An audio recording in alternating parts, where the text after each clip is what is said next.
Hello, gamers, and welcome to an Aether Drift draft. I'm Kevin. You can call me Felonious, or you can call me Kevin.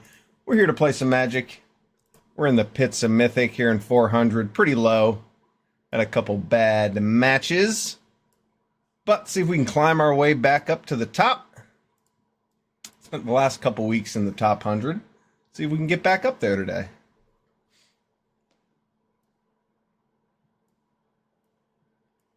After one train wreck draft, we fell pretty far down. Aether Drift is awesome, and this I've been playing a lot of Aether Drift. Played a bunch of Aether Drift in Chicago, a little bit in Charlotte.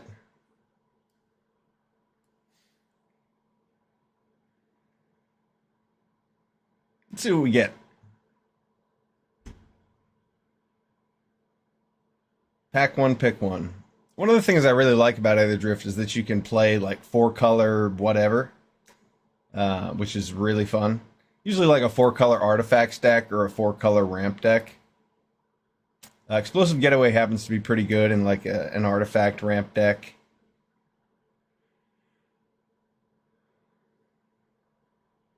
This pack's not that exciting. I like Pact Altair. I like Explosive Getaway. I mean, Explosive Getaway is pretty awesome. It wins a lot of games. You end up being able to get some extra value out of your blink sometimes. You do have to be careful, though, with your blink, because sometimes you'll choose one of your creatures that you want to get some value out of, and then your opponent kills it, and then you don't get to resolve the spell.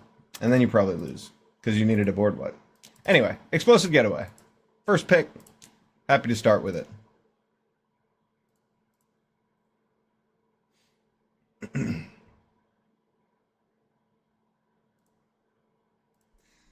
So, this pack has a couple options in it. We have Stampeding Scurryfoot. We also have Ride's End. And I'm a little bit closer on the side of Ride's End. With a card like Explosive Getaway, we're leaning towards playing some kind of control shell. There's a couple very good green cards in this pack, though. And I'm definitely not against playing green in my Explosive Getaway deck. I think Greenbelt Guardian might be a little better of a second pick here after Explosive Getaway.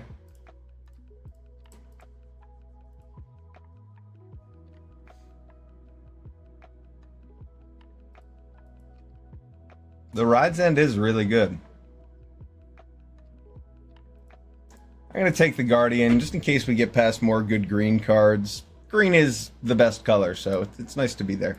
I definitely don't mind playing base black in an artifact deck instead with this Explosive Getaway.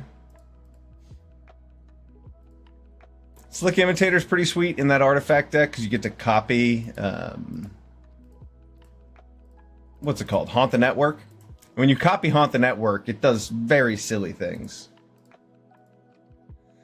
Redshift Rocketeer Chief. It's like a pit automaton that can attack when you're in an exhaust deck. We just passed 2 Scurryfoots, so I don't know. I don't love the idea, but I think Redshift should be good. I think it's a little bit better than the Slick Imitator, at least. Slick Imitator is fine. It's good in specifically that artifact deck, but other than that, I'm not too excited about it. A few attractive picks here. We've got a Fang Guardian. I like Fang Guardian a lot. I also like Thunderhead Gunner a little bit more, especially because it has a 5th point of toughness to survive our Explosive Getaway. There's also this Windscarred Crag to help us cast it. I don't think we're going to wheel this Windscarred Crag, but I think Thunderhead Gunner is probably a better pick.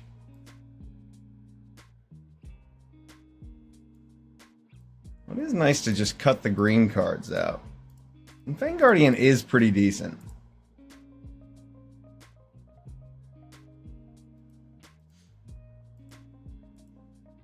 Yeah, let's send a signal. Let's take that green card. Ooh, a Samoth the Driving Force? That's cool. We're going to pass another Thunderhead Gunner. I don't love that. It's okay. Fang Guardian's awesome. And in a red-green deck, we're definitely going to be attacking. Another dual land that we'll probably not get, but I'll take Samet here. It's a pretty strong creature. Road Rage. Pick 6 Road Rage. I like that. For red. We did just pass 2 Thunderhead Gunners, so we might be pushing someone to our left into red, which I don't love, but it's a good sign for pack 3 that we'll get more red cards.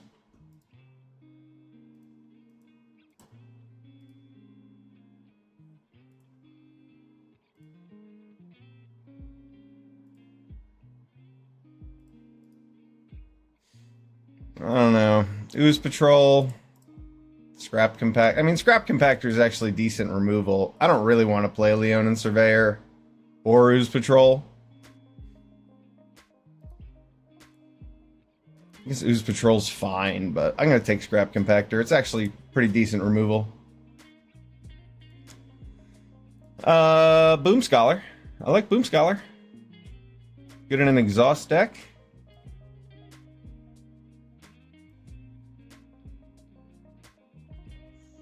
Starting Column or Laggerin. Oh man, I think I'm more on the side of taking Starting Column, to be perfectly honest. I mean,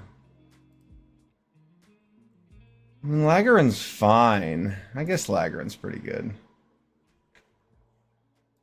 Laggerin is pretty good, but I think we're going to be a red-green deck, and I don't really feel the need for this. I'm just going to take Starting Column. Make sure we can cast our white spells. Pedal to the Metal? I would be fine never playing this card, I think. It doesn't look very good to me. Reckless Velocitar. Pedal to the Metal isn't necessarily my kind of card either, but it could be alright.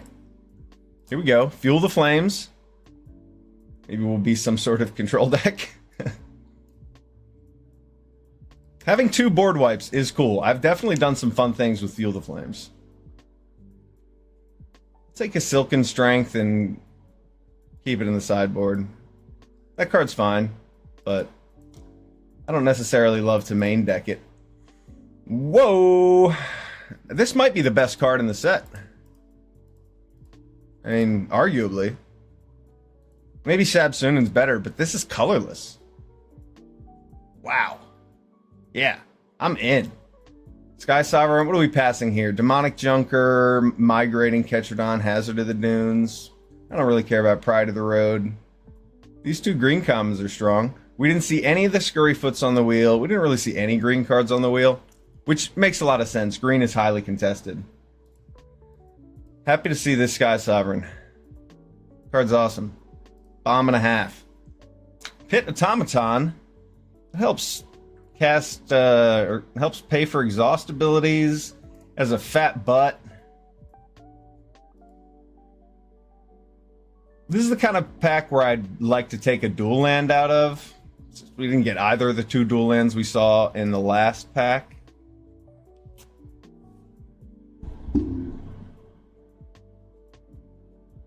Spire Mech Cycle, I suppose, is a card. I mean, there's a bunch of good cards in this pack, but I feel like I'm kind of committed. I could take Embalmed Descendant and splash into black as well. But this card's actually pretty good when you have some exhaust abilities.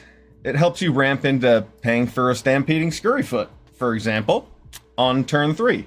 1, 2, and then 3, and you even have an extra mana. Yep. That's what we're doing. Okay. This is a good pack. We have an Endrider Spike Spitter. We have a Migrating Ketrodon. And we have a dual land.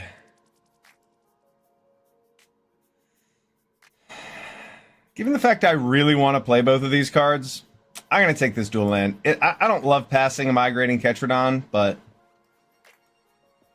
got to be able to cast all our spells. Oof. Now, Rugged Highlands is slightly less attractive than a green-white or a red-white dual land would be, because you want to take dual lands that hit your splash color so that you can play fewer basics of that. Either way, I'm going to take Earth Rumbler here because it's like the best green card that's not rare. card's awesome. Big fan. All right, hear me out. I play Colodin, and then I play Sky Sovereign. Profit? No, I'm going to take Stampeding Scurryfoot. Let's see, what's in this pack? 1, 2, 3, 4, 5, 6, 7. I mean, there's a chance I could wheel Colodin.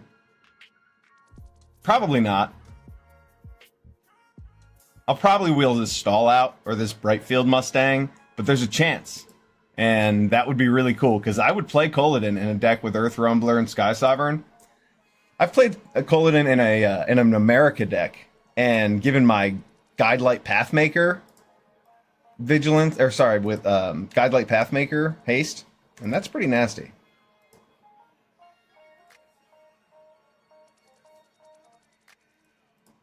Bestow Greatness over this Ticket Tortoise, probably. I like Ticket Tortoise. I'm taking Ticket Tortoise. Ooh, a Veloheart Bike over a Cloudspire Sky Cycle? Sure. Pride of the Road on the wheel. Neither of the good green cards. There's also this Pace Setter Paragon for all our exhausting things. I suppose I'd rather just take Pride of the Road. It's another start your engines to start ticking it up earlier. Samet's even better when you already have max speed, or closer to it at least.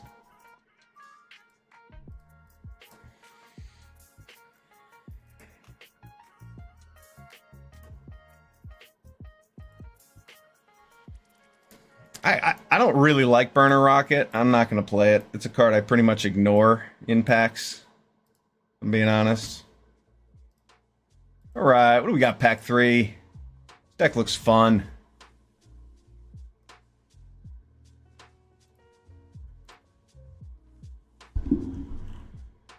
I mean, I see this Marshall's Path Cruiser.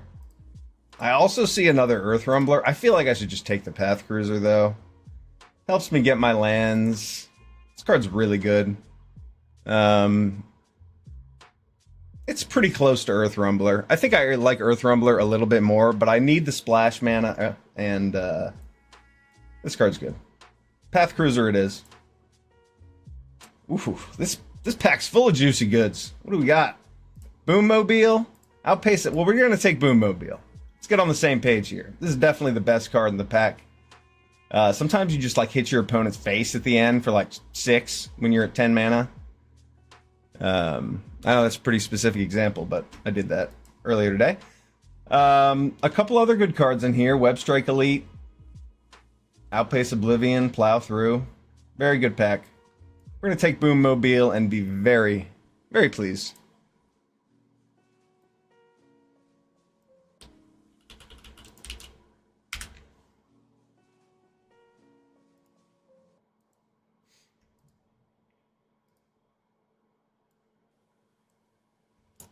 I could use a dual land or 3.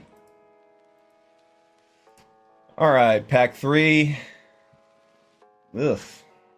Well, pack's not very exciting, gotta be honest.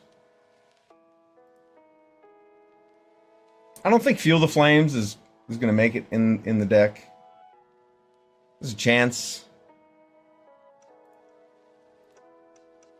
There's a chance. But hopefully we'll have better playables than that. I think Beast Rider Vanguard is infinitely better than this Prowcatcher Specialist, so that's what we're going with.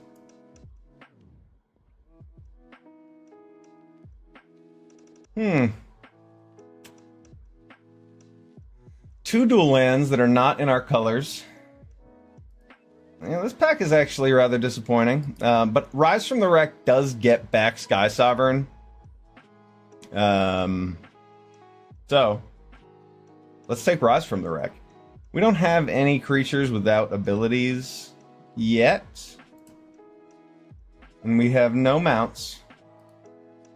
So this is a get 2 cards back, but I don't think anything else in this pack is worth taking. Oh, here we go. This is a card with no abilities. Tarian's actually really good. Can I wheel this Gilded Goda? Is the real question. Bulwark Ox is fine, but our splash is weak. So playing a Bulwark at 2 mana, I don't really like the idea of that. Tarion, on the other hand. Wait, I have a Ticket Tortoise, don't I? Oh, yeah. Let's throw that in. That'll help us cast our spells. Which means I don't necessarily need this Ticket Tortoise. I wish I had some blue mana to take this Seat of Varma. I do have... Let's see, Starting Column, Marshal's Path Cruiser, Veloheart Bike, and like a bunch of things to help with exhaust abilities. Nothing else in this pack is that exciting. The camera launcher probably would have been my second pick there, but Seats of Arma. And here we go. There's a blue splash and a white splash.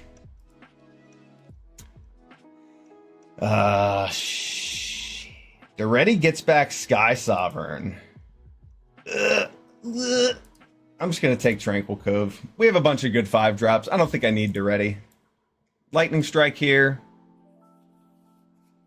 And that might have been unfair to Duretti. I think that it's pretty good when you have good targets for it, but usually when you play Sky Sovereign, you just win.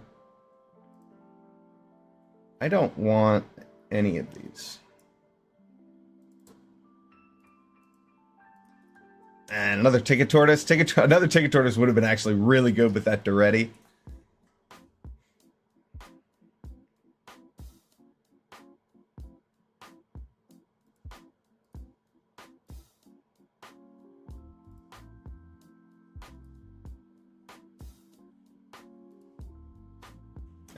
Don't I have 2 Pedal to the Metals? I guess I'll take a second Silken Strength. There's that Reckless Velocitar. Alright, this deck looks pretty sweet. We have a couple cuts to make. It looks a little confused with a bunch of aggressive creatures and Ticket Tortoises.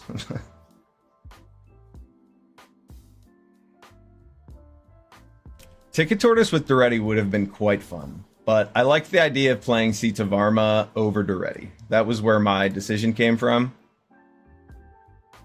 And having Tranquil Cove lets me splash for Seat of Varma in addition to these two.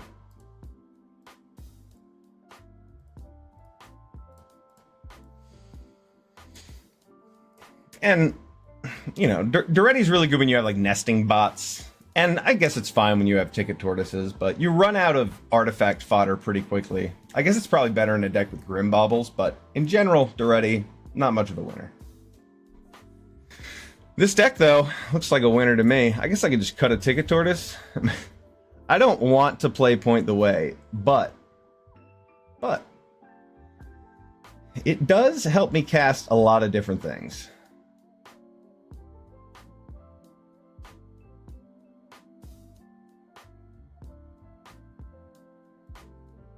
Maybe I should just play, like, a combat trick or 2. Let's see, I have 3, 4, 5, 6. If we get rid of the Ticket Tortoises, I have 6 white sources, I have 5 blue sources. Yeah, counting these 3 artifacts.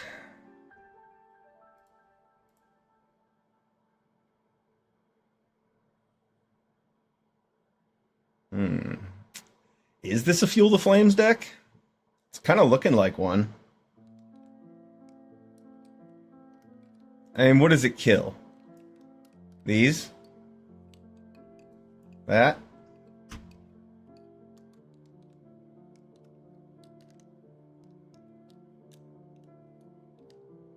A lot of the things that we're doing are just trying to get up to 5 mana. I feel like Fuel the Flames could actually help us with that. Especially since we have, like, 3 different 2-drops that don't die to it. And Greenbelt Guardian, I guess, probably should have been thrown over there, but it gets big enough to not die to it. Okay, and then probably Silken Strength, 23rd card. I could play Scrap Compactor instead.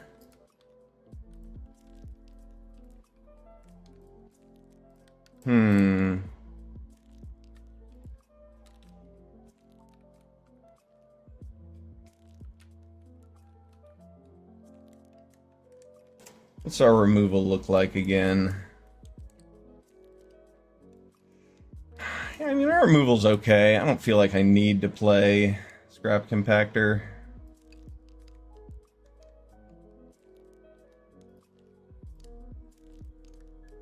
The 23rd card.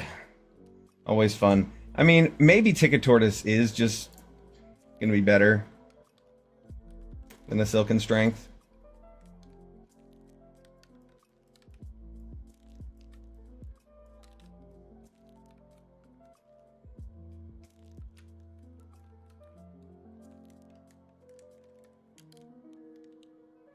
You know, my mana's pretty good. I'm gonna play that Silken Strength. We'll see how it goes. Maybe I don't need the Ticket Tortoise.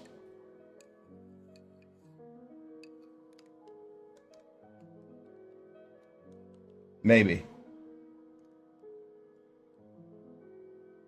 I guess I don't have 2 white cards, 1 blue card. Yeah, I think I'm good. No Ticket Tortoise. Let's run it. This deck looks fun. It looks fast. It looks powerful. It's splashy. It's fun. Hopefully we get some good hands. And if we don't, we will figure out what to do with bad hands. No green mana. Oof. But there's a Sky Sovereign. And I go first? I'm in.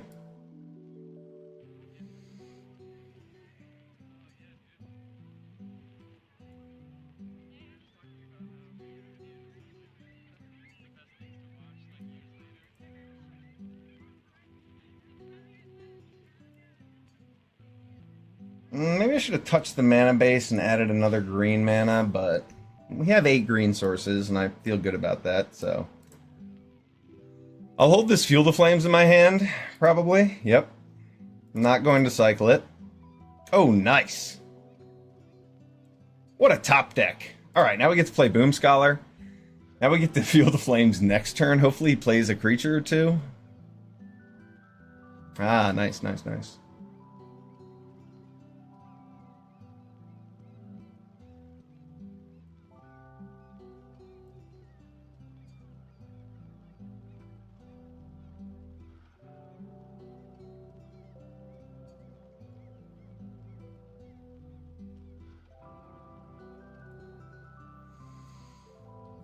Alright, I'm going to play a 2-2 and keep up Lightning Strike. Hell no, because then Fuel the Flames gets that much worse. It costs 2 less like that.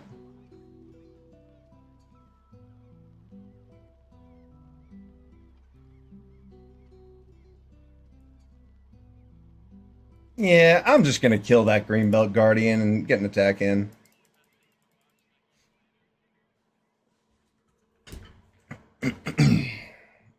That is cool with me.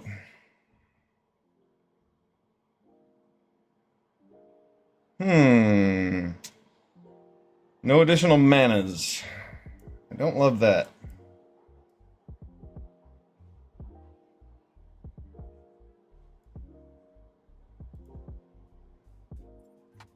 I was really hoping to hit 5 mana there.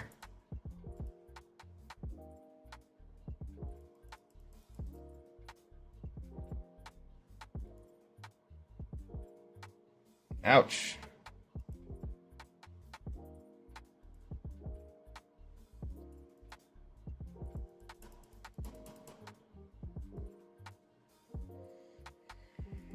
I guess I'm going to play Redshift. I don't have a Lightning Strike up, but our opponent's about to hit 6 mana, and they didn't play a creature last turn, so I can't imagine the creature they play is going to be strikeable anyway. Look at that. Most certainly not strikeable.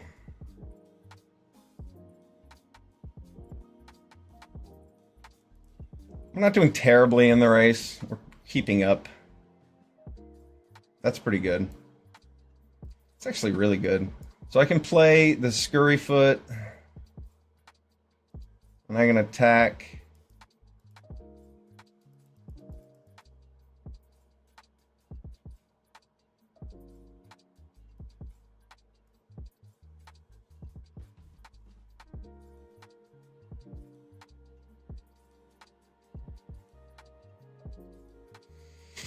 I don't have enough green mana to quite go off with Seats of Arma next turn.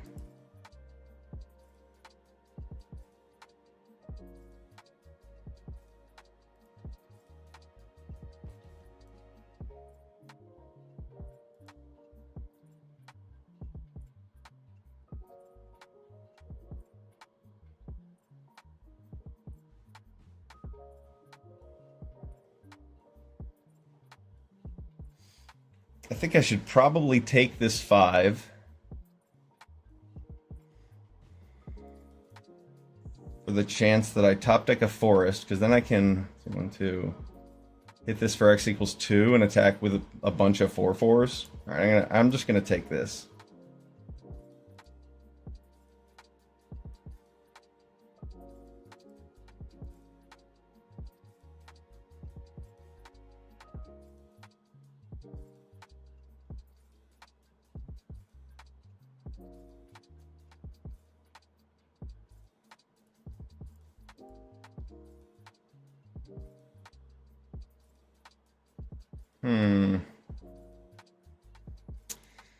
Really use another land.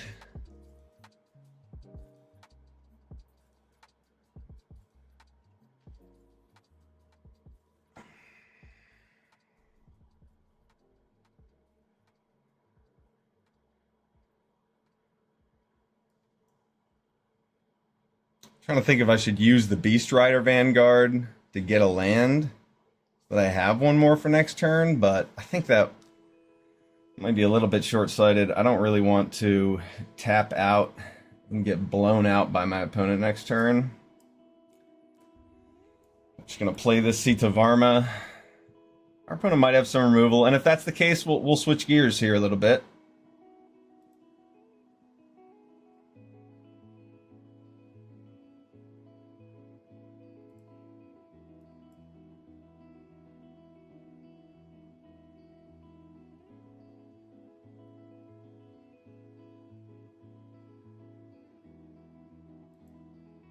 Nice. Okay.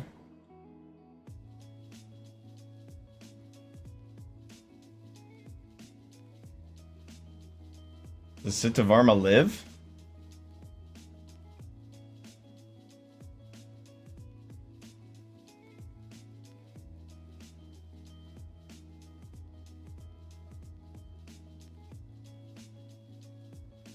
I get to attack with a lot of 5/5s next turn.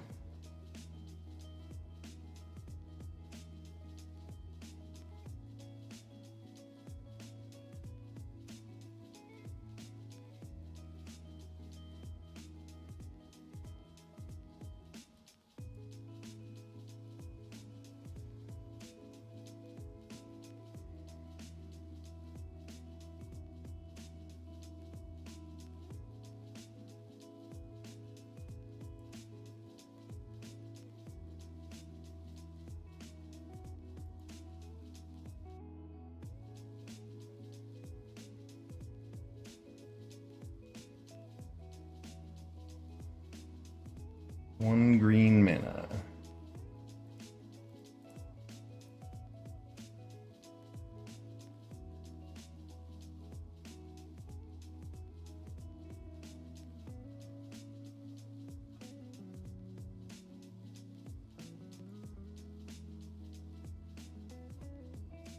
I attack with 4 5/5s next turn. He has to block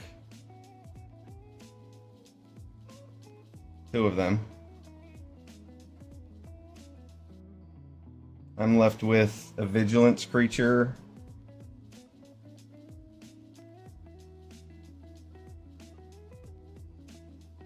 Okay. No, I think this works. Because I can lightning strike his 3/3.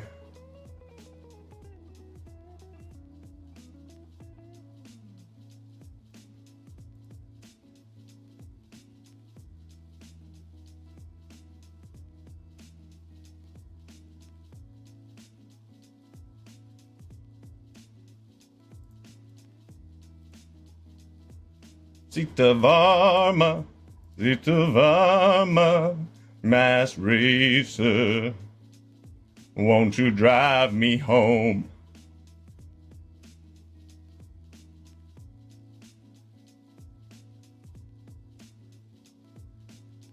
Let us move to blocks, Senor Neverlucky.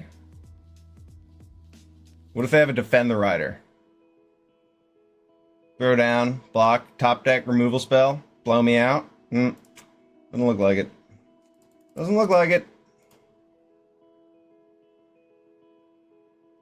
Oh yeah. Good game. Oh, couldn't just go to damage. That's fair. Good game, Neverlucky. Good game. Sita Varma. I'm gonna write a song about Sita Varma. Let's take a look at this pile and a half. After game one, there's nothing I'd like to change. Let's run it.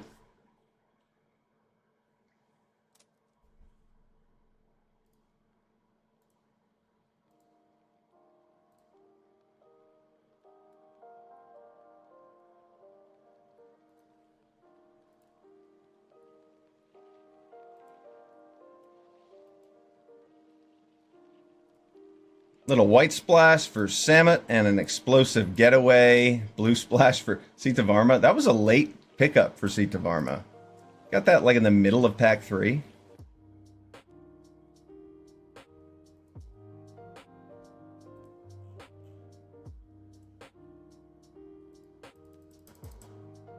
Yeah, pack 3, pick 6.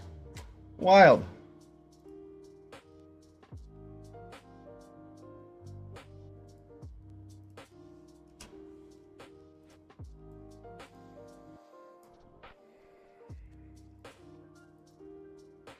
I was taking a look at a couple Dragonstorm spoilers.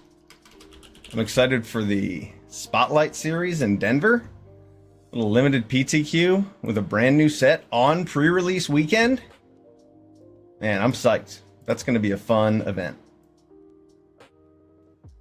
Alright, me cool. Let's see just how cool you be. I have Tarion and 2 forests, which is attractive. What do I have? 7 red sources in the deck?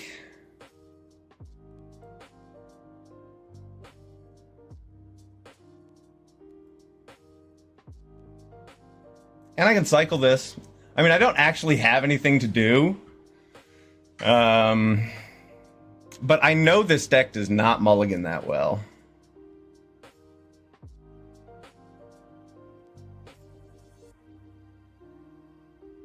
It would be nice to mull into red, but we're gonna try this.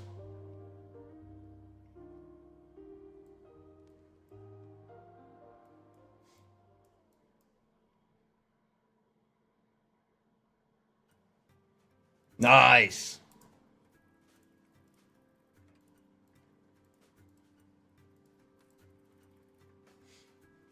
That's red mana if I've ever seen it.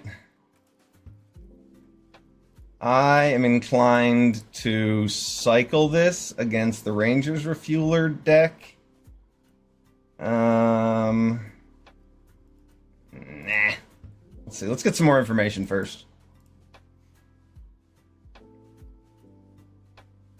Could drop like a Greenbelt Guardian and a Stampeding Scurryfoot this turn. Ooh. Ye old Ticket Tortoise. Oh no, don't do that.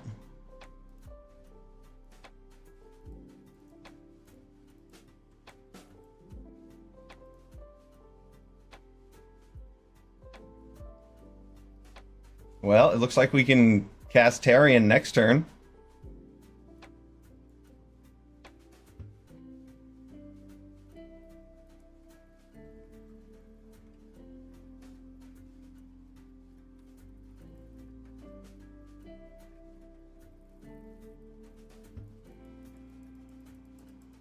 Here comes the Refueler. Alright, now it seems like a good time to cycle this.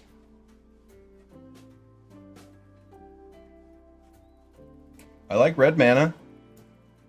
Let's just drop this Tarion while our opponent doesn't have a counterspell up.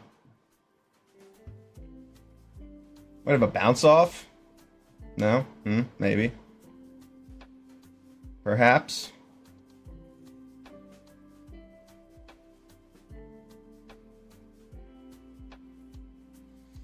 Yeah, our opponent has quite a little combo here. So we're gonna have to get him with Silken Strength, I suppose.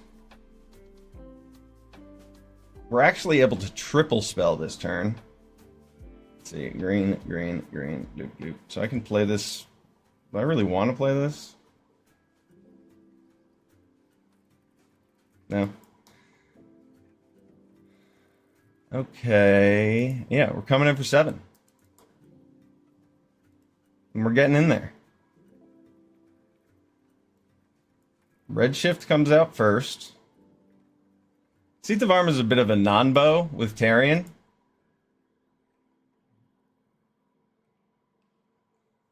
You have to get to like 10 mana before Tarion gains stats.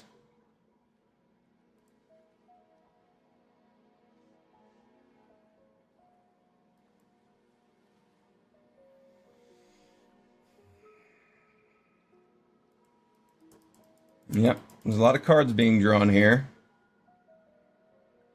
I don't love our chances against that many cards being drawn, I'll be honest. Okay. I mean, it barely affects the board. I think it makes it more likely for our opponent to block, too.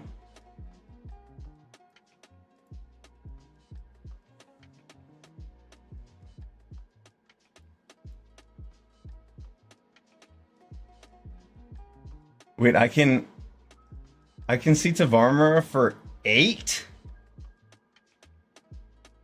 That's a lot.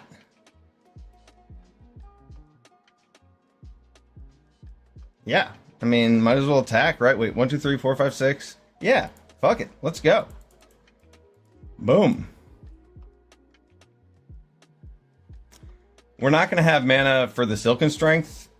Well, we'll see how they block. We'll see how they block.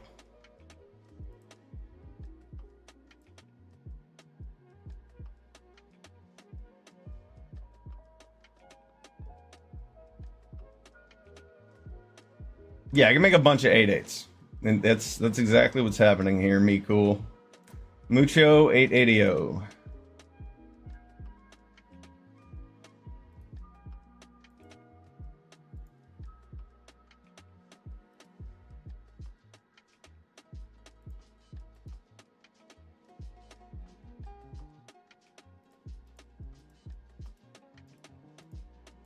Oh, I missed it. I tried to hit him with the sorry.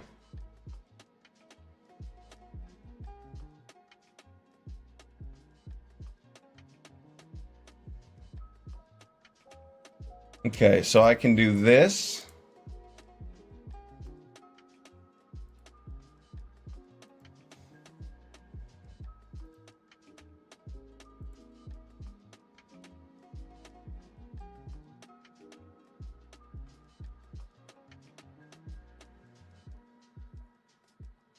That was a good block. So I can make it 1, 2, 3, 4, 5, 6. If I just spend 4, then I can make Tarion a 6/6, Redshift a 6/6, Seat of Armor 6/6. I'll lose Tarion, but I'll have the other two, and Seat of Armor will be huge.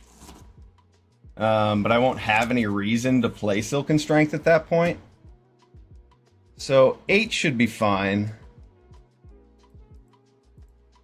Let's just max it out.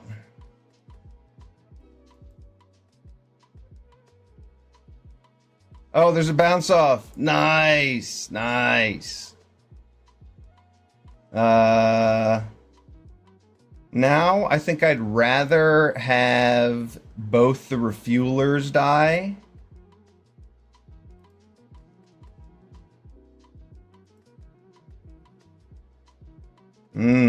Well played. Nice bounce off.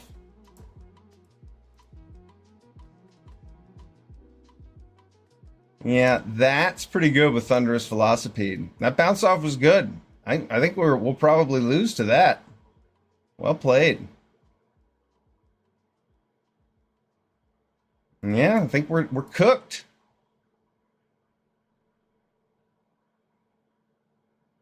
I could have baited the bounce off by playing Silken Strength on Tarion. That would have been a much better play. I like the fact that there was a different path I could have taken there, and we probably would have won for it.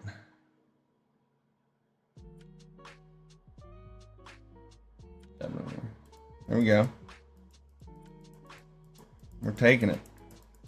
We're eating it.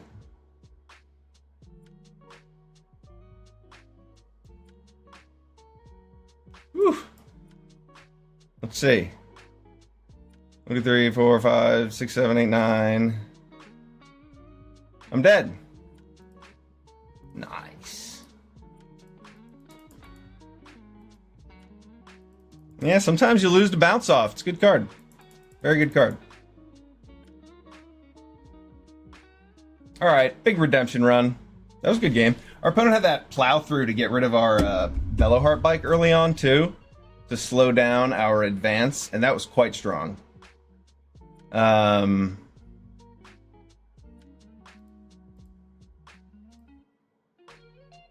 Ticket Tortoise? Highly considering over the Silken Strength? Nah. It gives us one more. Nah, I'd like to have one combat trick. Silken Strength looks pretty good, too. Let's run it back. We're 1-1. That was a good game.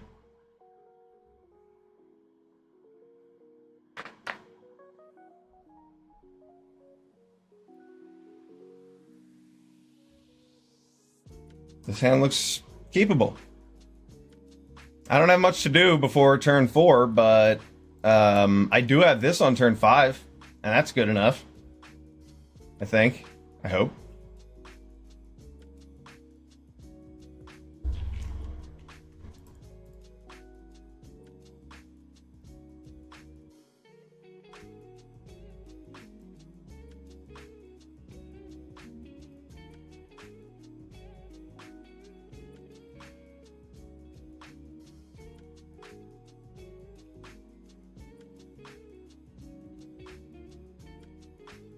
Opponent's tanking on this one. Or just like grabbing some water, who knows. Hard to tell on Arena. Ooh, that was a nice top deck. A little 2-drop action. Keep us alive. That's not a card you see cast on turn 2 a whole lot.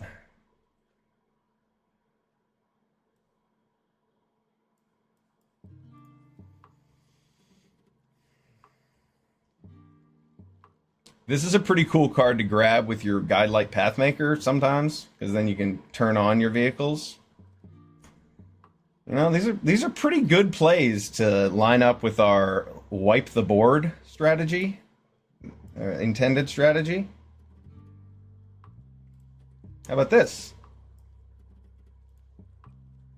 Top decking that forest was pretty nice. We can block the Path Cruiser profitably, and then die to bounce off.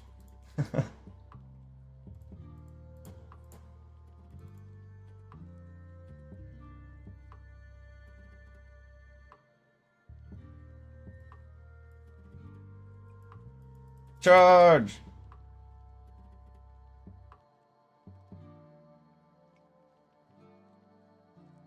Everybody attack!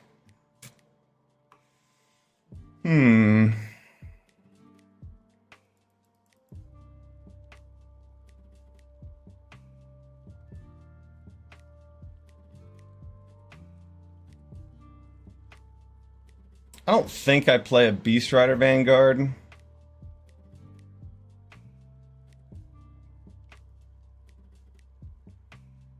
I would have played the Beast Rider Vanguard if I had 5 mana, because then I could have activated it.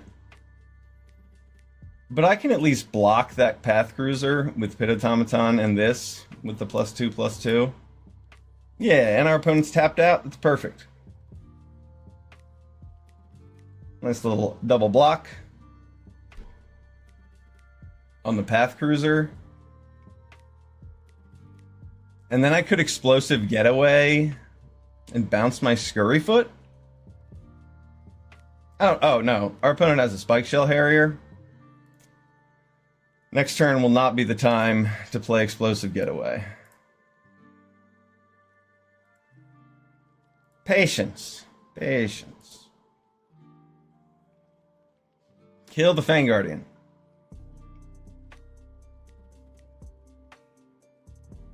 Sweet.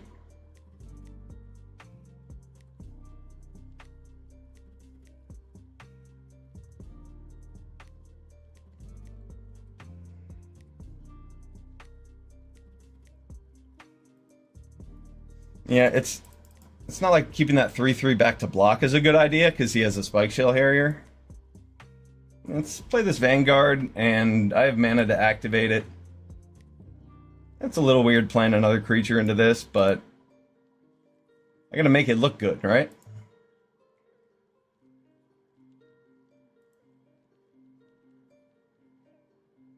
Ooh, Grim Bobble that Vanguard too. Do it. Nah,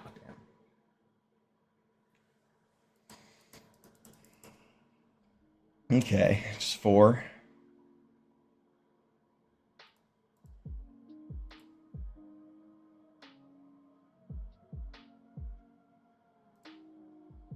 Hello. Heyo.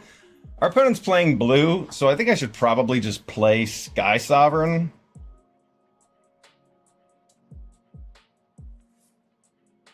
And kill the Wretched Doll, I guess.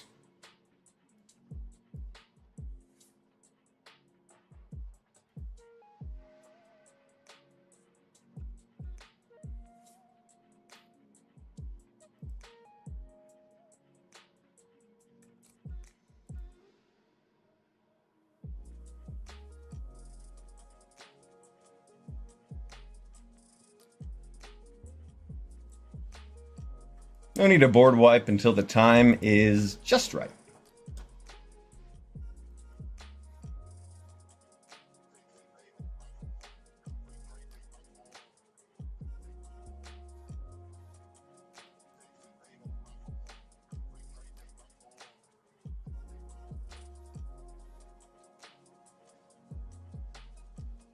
I don't think I'll animate Sky Sovereign to block the Synergist if he decides to attack.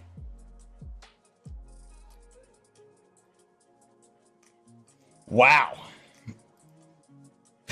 Patience. Patience pays off. Oh, this is going to be awesome. Our opponent's definitely going to draw a card from Mu Yan Ling, but we're going to have a Sky Sovereign left over. So it's going to be okay.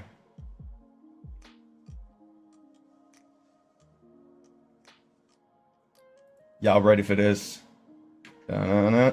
All right, so what do we animate this first? What do I have? 1, 2, 3. No, I don't have enough for the Beast Rider Vanguard, so... But I do have enough. Is this end step? Oh, okay. No, that doesn't quite work. What do I want? My Scurryfoot or my Vanguard? Probably my Vanguard, right? Right?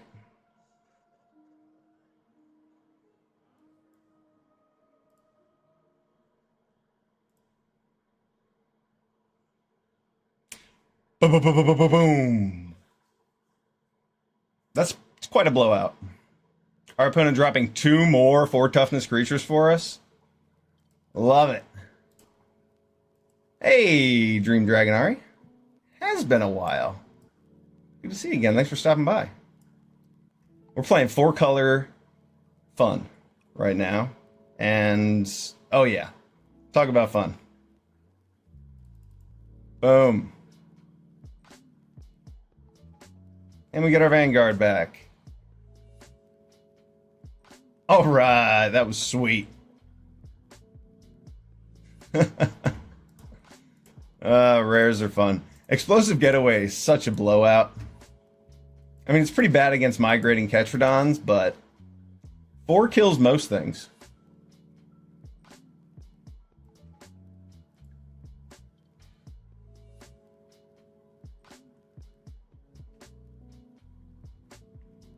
That's pretty cool. Our opponent just refilled their hand to the max.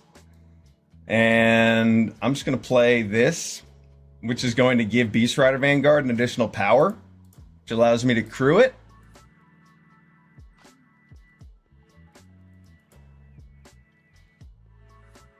It also gives Sky Sovereign an additional power, which happens to be quite relevant, because our opponent is at 7. Good game, Pimmins.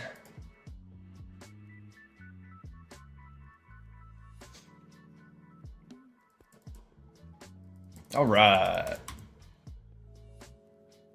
I have been to Fairy forever, basically until yesterday.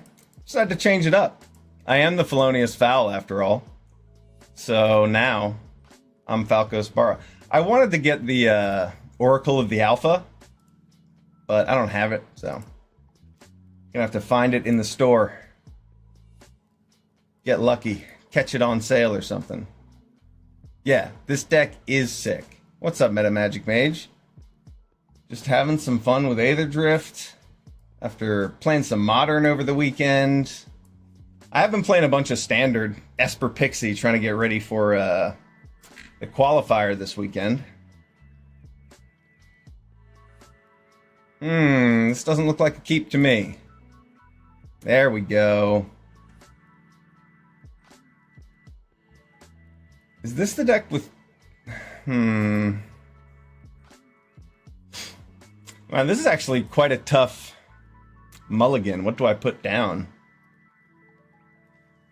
It might be Seat of Varma. Just kind of weird.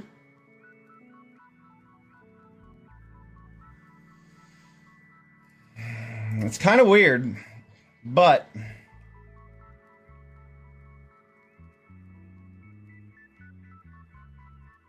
this game plan looks a little bit better. I mean, I guess I could ditch the starting column in hopes that I just, like, find my other white sources.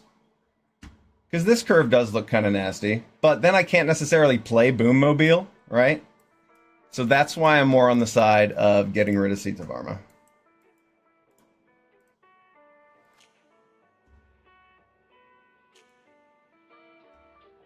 Oh yeah, still punching cardboard. Totally. Yeah, the modern... a buddy of mine handed me a Boros Energy deck for the weekend. I was actually going to just not go because I didn't feel like dropping $1,000 on an Eldrazi deck. Eldrazi ramp. I think that's what I would have chosen if I had to build it myself.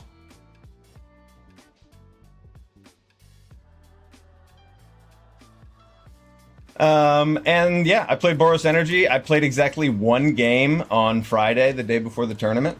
And then had a blast playing Modern. I had very low expectations, and I had so much fun. It was awesome. I expected the games to be a little bit monotonous. I kind of expected not a whole lot of interaction. And there were so many triggers, and it was super fun. I had a blast. So I went 5-4. I beat Ketramos like 3 times with my Boros Energy deck, and that felt good. I lost to Corey Burkhart, who longtime pro, and he got second in the tournament after the top 8. See, look at this Boom Mobile. Wait, can I do it? No, not quite. I need one more mana. One more mana. 1, 2, 3, 4, 5, 6.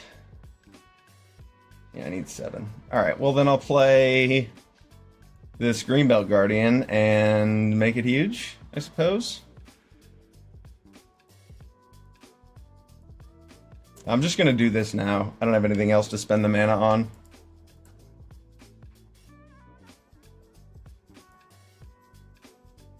Yeah, that was like the second time I played Constructed since Cawblade. So, getting back into Constructed has been fun. But when you win limited RCQs and then you qualify for RCs, I don't like to just skip tournaments.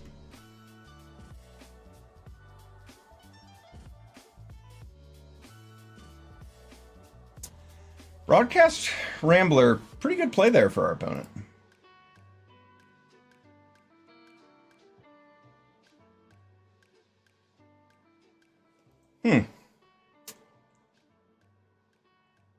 I can't really get through that. I mean, I can attack with the Greenbelt Guardian, but I don't really love that plan. I'm just going to play this Earth Rumbler and pass. We have a pretty reasonable late game. We definitely have to worry about our opponent having a lot more cards than us, but we have Samet that makes our board pretty nasty. We have Sky Sovereign. We have a lot of good late game tech. I don't need to just run my Guardian into this 5/4. Guardian also is pretty sweet with that trample ability. You can steal some games.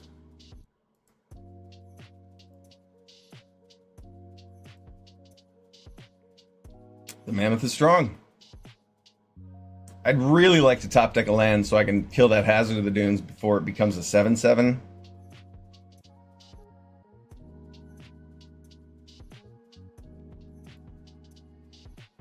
Not that we're necessarily due a land, according to statistics, but it'd be nice. It's funny, sometimes you complain about, I have 6 lands and 6 spells. Ugh. It's exactly what I would like right now. Nailed it! Alright.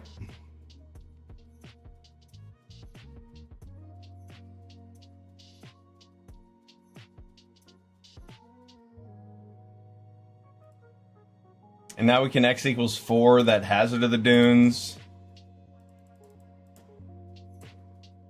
Donk.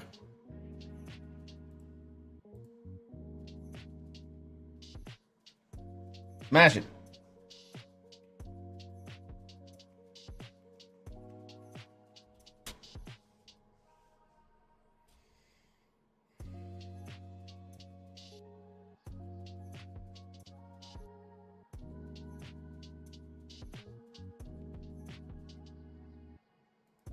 I'm gonna wait to attack till I have a 5/5, a 6/6, and a 7/6, and a Road Rage up.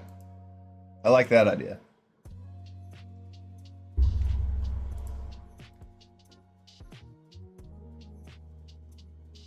Waiting to attack is often a losing strategy. You want to be putting on pressure to your opponent, but sometimes they play an Autarch Mammoth.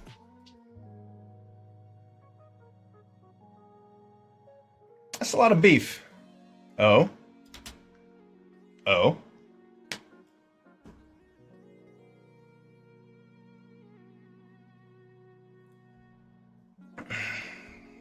Okay.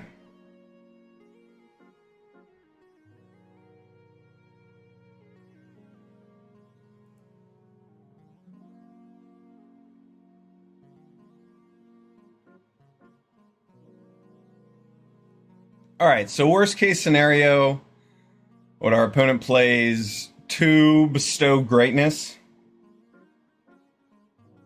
and then we still trade with these 2. Maybe they play Pedal of the Metal +6/+6, and then kill one of these and die to the other.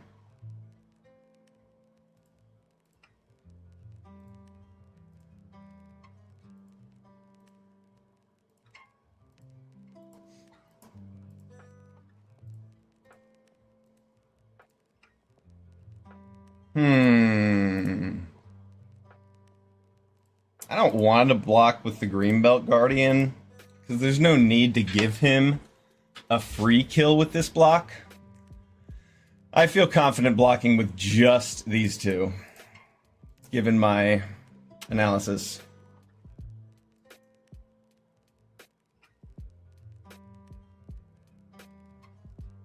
Might just like have 2 removal spells too. That could be it.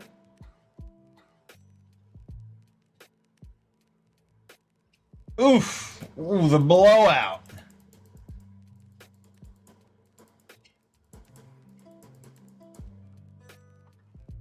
So, that was the worst case scenario. I was wrong.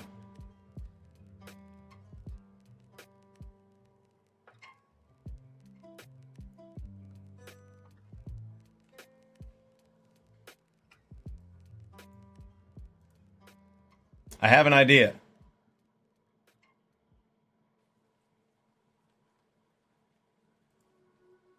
I'd like to get to max speed, so I think I'm going to attack with my Greenbelt Guardian. Oh no, I let the auto tapper get me there. I should have left open green so I could give it trample still.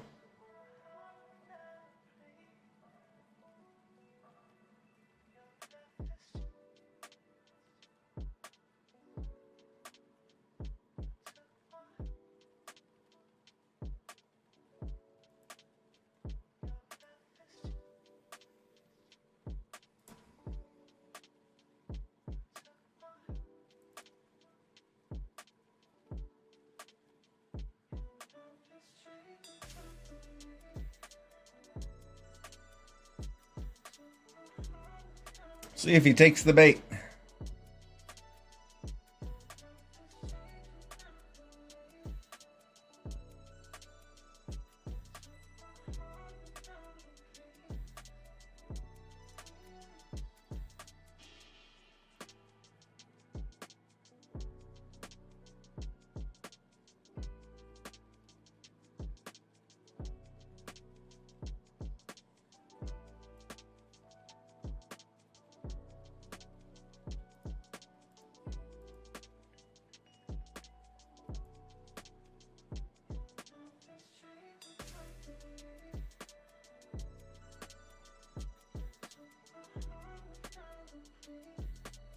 All right, well, starting column's active, which was the goal.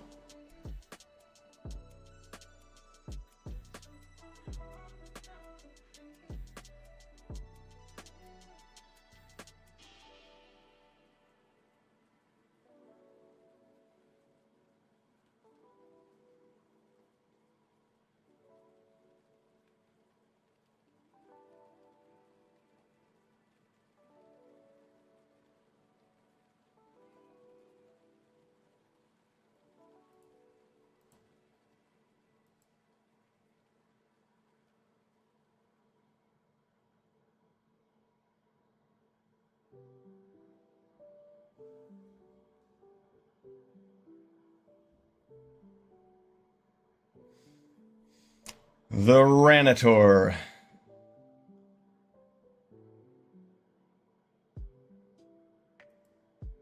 Ranator's tanking. I respect it.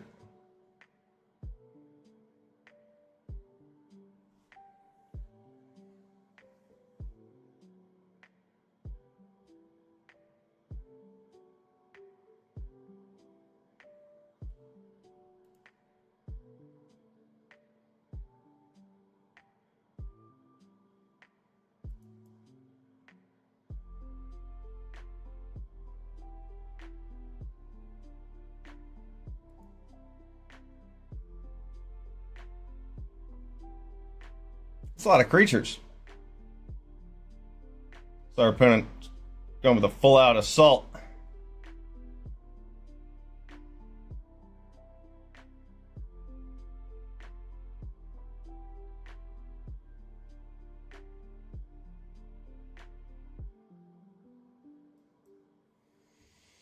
This Road Rage being able to possibly deal 5 damage, whew, that would have been cool. I mean, not triple blocking there. Definitely a bad idea.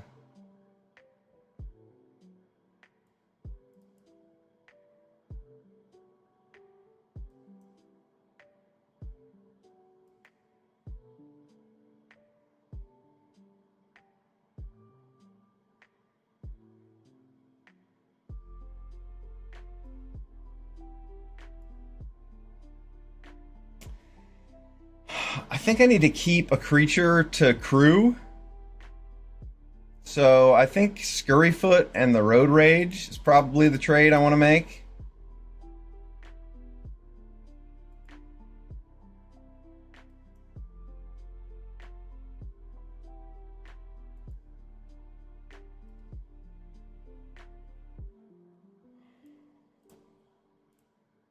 I can't crew my Sky Sovereign with a Road Rage, so...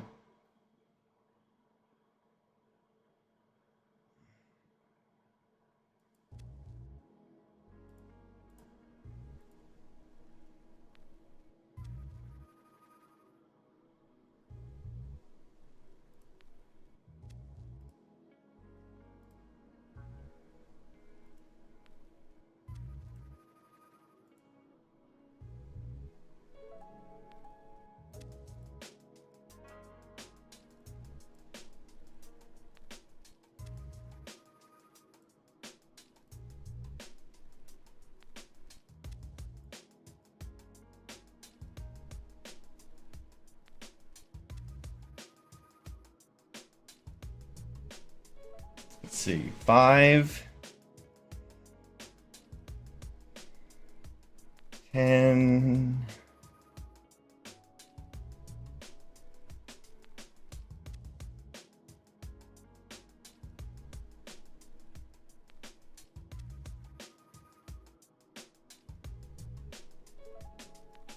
I'd really like him to block the Greenbelt Guardian. But if he doesn't, then let's see. What can he do? Crew, saddle.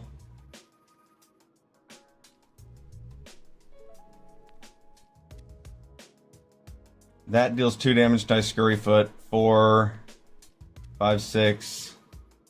7, 8, 9, 10, 15.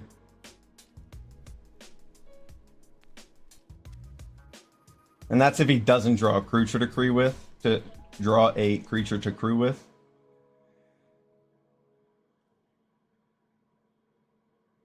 I guess I don't need the Greenbelt Guardian to die, so this is probably a smarter play.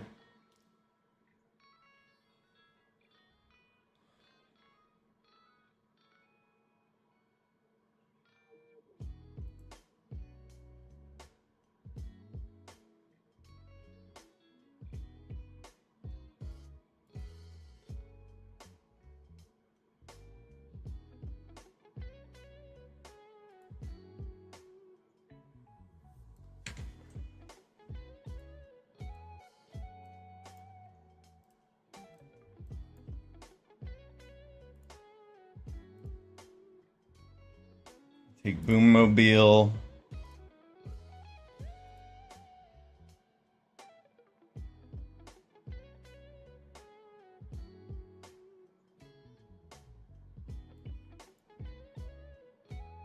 Boommobile's a 6/6, kills the 1/1. Makes a very good blocker for that Rambler.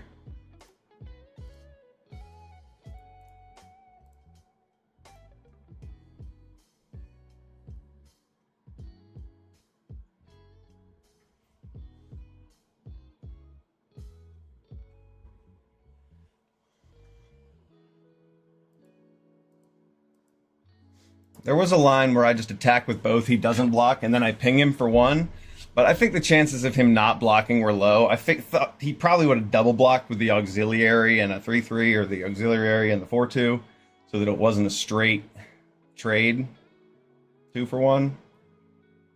And then he would have had enough creatures to attack me back with. I like this plan a lot more. This one feels robust.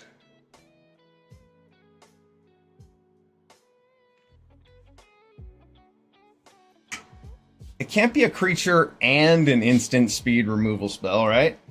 Right?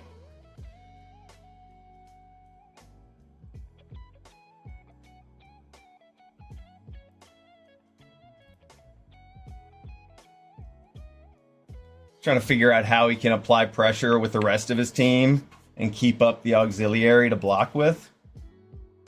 That will be tough. And I have 2 ways to present lethal next turn.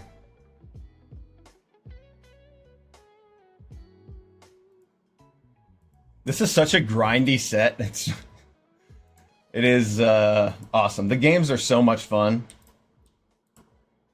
The games go long, though.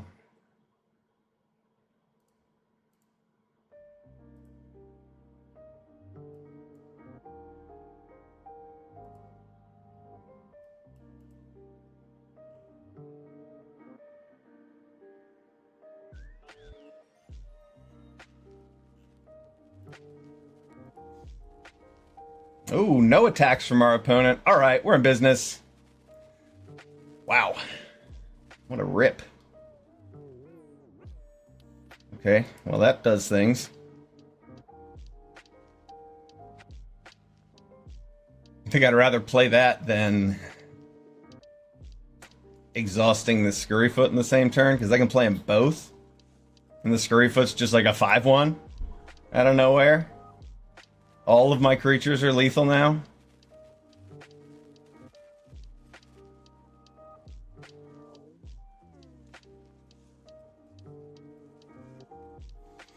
Yeah, now I just get to play Scurryfoot, crew the Sky Sovereign, and attack with everything. Because every creature kills them.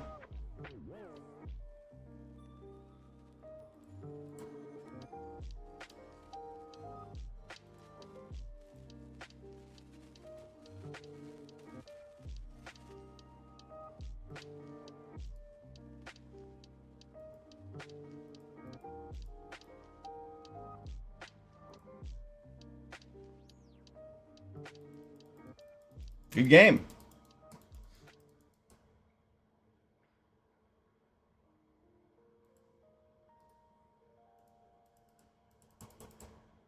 Ooh. That one was a little touch and go there for a minute, wasn't it? Our opponent had a lot of creatures on the board. Nice little comeback. And that was a mull, down to 6. Awesome game. 3-1. Let's run it back.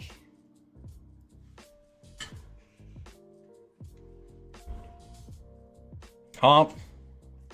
Plan number 44. Big money. Gamer here. We won the dice roll, and we have Sky Sovereign. I like it.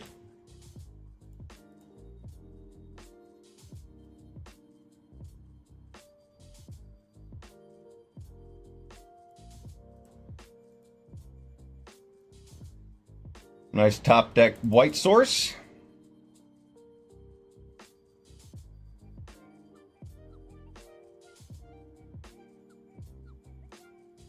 Nice target for Sky Sovereign.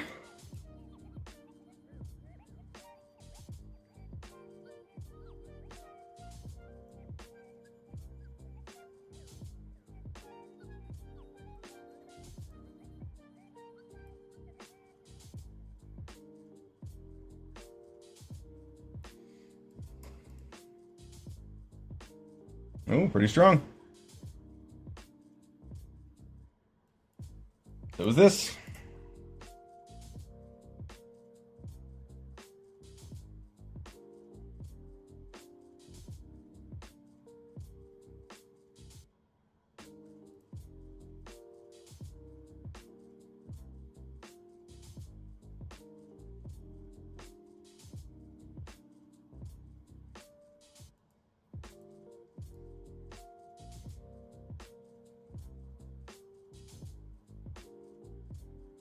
Boost Buggy's getting in there.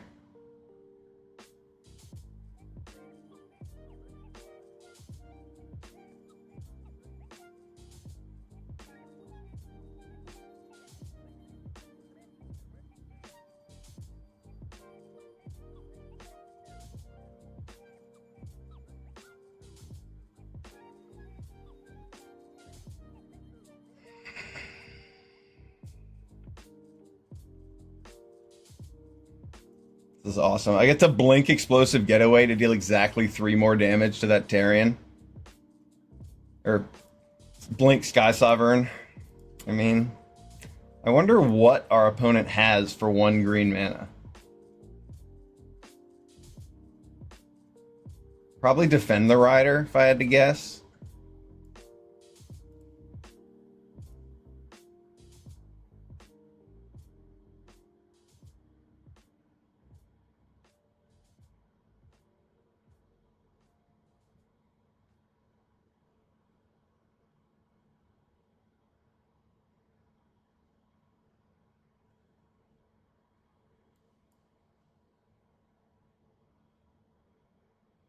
Nice!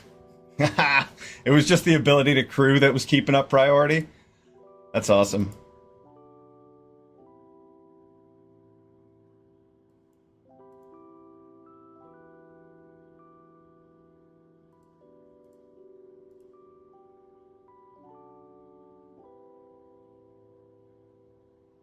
Oh no.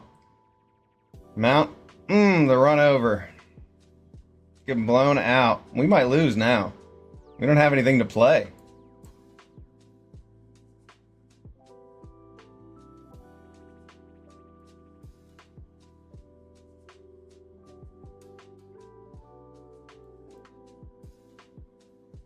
I drew something to play. Our opponent decided to turn on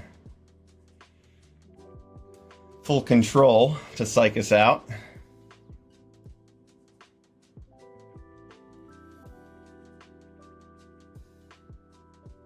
Means they probably don't have anything in their hand.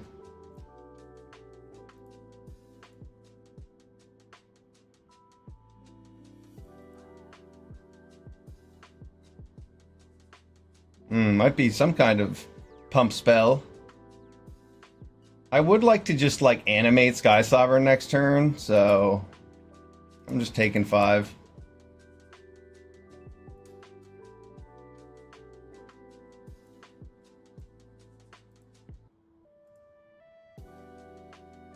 I guess I could just turn her on, right?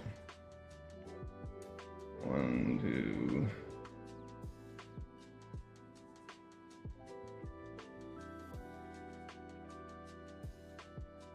Either way, she's going to be tapped.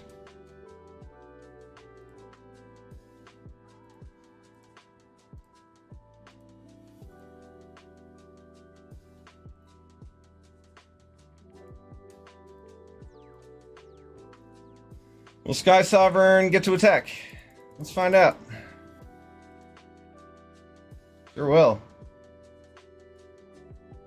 And then we get to play an Earth Rumbler.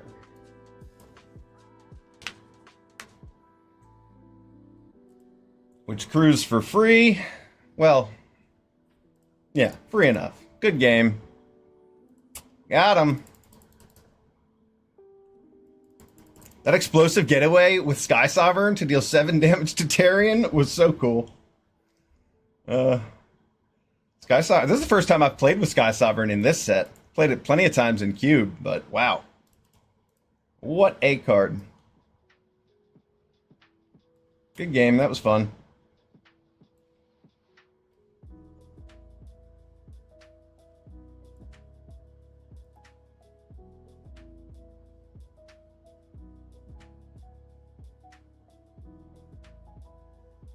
Yeah, I won an RCQ on Aether Drift pre-release weekend, so I'm qualified for Minneapolis and Hartford.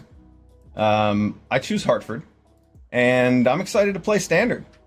Constructed Magic is different. I had renounced it for many years and just decided to play Limited instead. But it's fun. Constructed Magic is fun. It's a different game too. And like your skills are transferable, very much so. This hand's good. From Limited to Constructed, less so from Constructed to Limited. So it's an easier transition for a player like me, or a Limited player in general, to get into Constructed. This hand is nuts, I gotta say. Especially drawing this mountain, everything has changed.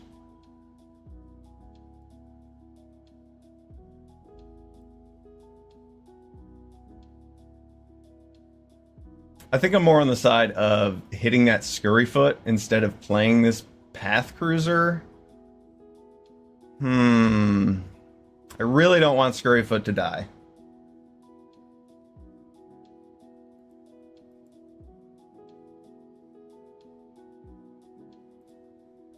Pit Automaton is such a cool card. It, like, the template for it is just awesome. It not only adds mana to activate abilities, but later on when you have too much mana, you get to copy the ability. Such a cool card. I wasn't really into it at first, but it's good. And specifically in the exhaust deck, it's good. I wouldn't really play it anywhere else.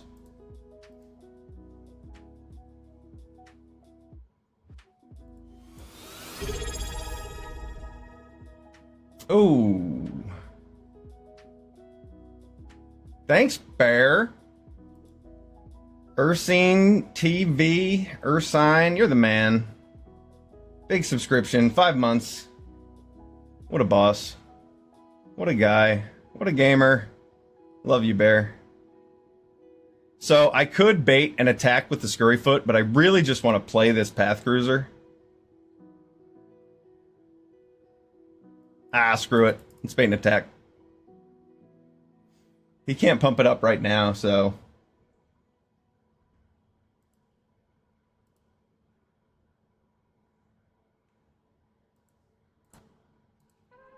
Ha! Cha-ching! And now we have a blocker for the engineer.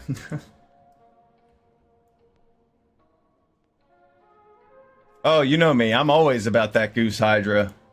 If there was a Goose Hydra avatar, I'd be on it.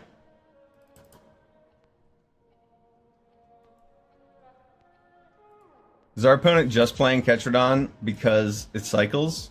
No, they probably need lands. I'm gonna hit him with one of these. I don't necessarily need to cycle this. I'm not going to.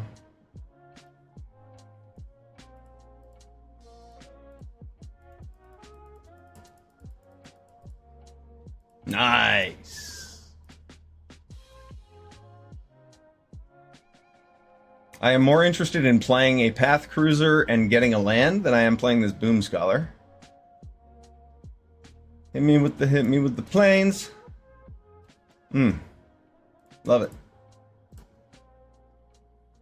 Cruising. This thing looks like a pretty dope vehicle. I would ride one. Look at the wheels. They're like ethereal Halo wheels or something. I don't know. This thing's pretty stylish, if you ask me. And it's got room to like party up there in the cockpit. Yeah, that's a vehicle I can get down with.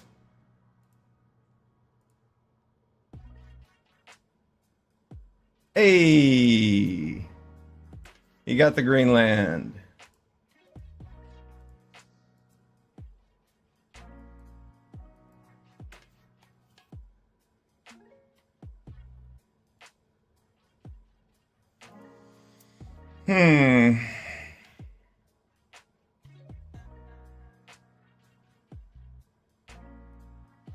A land would be nice. That way we could just slam Samet and attack.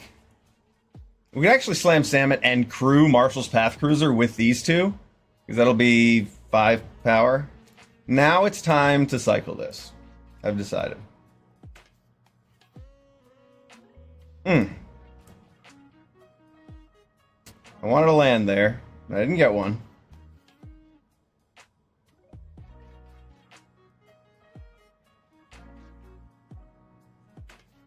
Explosive Getaway is like the last thing that I wanted, honestly, but that's fine. I didn't want either of these cards, Rise from the Wreck or Explosive Getaway. I want my money back. I'll just play a Boom Scholar and pass, since I don't... Or, no, not pass, sorry. I'll play Boom Scholar and crew for 5 and attack. Is what I meant to say. Which isn't the worst thing, I wanted my turn to be a little more exciting. Attacking for 6 and not getting blocked, I suppose, is kind of exciting.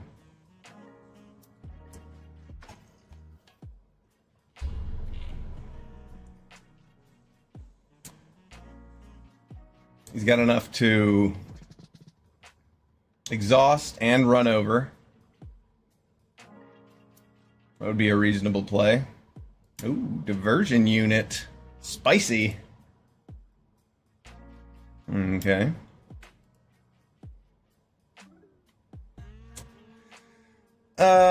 I'm not afraid. Fearless. You can't counter that with diversion unit. Nice. Should I hit the Skystreak Engineer? What do you guys think? The answer is no. He has 5 mana to upgrade it. Exhaust it, I should say. Make it larger.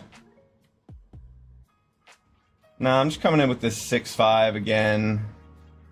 Marshall's Path Cruiser's pretty nuts.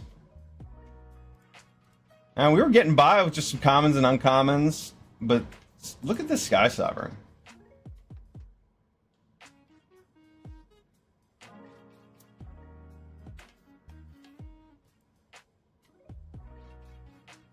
What about the Sky Sovereign? We're not gonna Broken Wings this? Fine. Fine. I suppose that makes a bit of sense.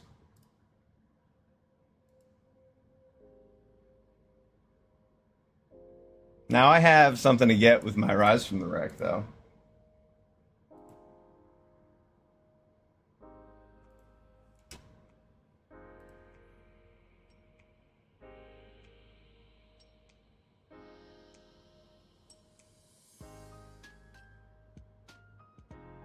Good game.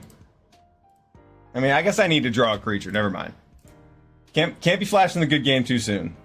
I need to draw a creature or land. That's not it.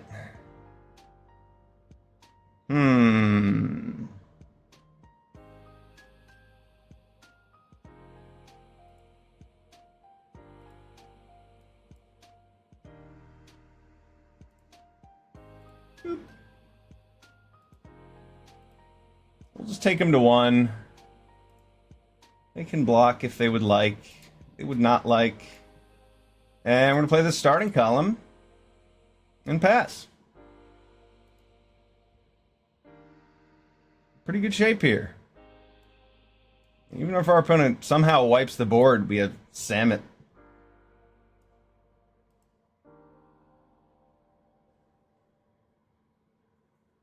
Nice. That would have been too easy to just win with Sky Sovereign. Make me work for it.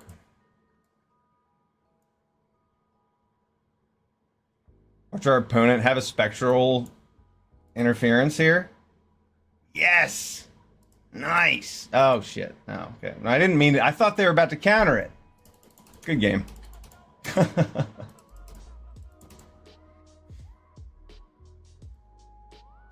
Good game.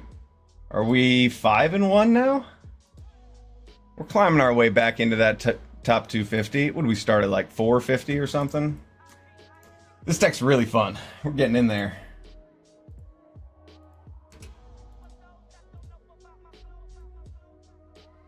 Five and 1. Let's get 2 more wins.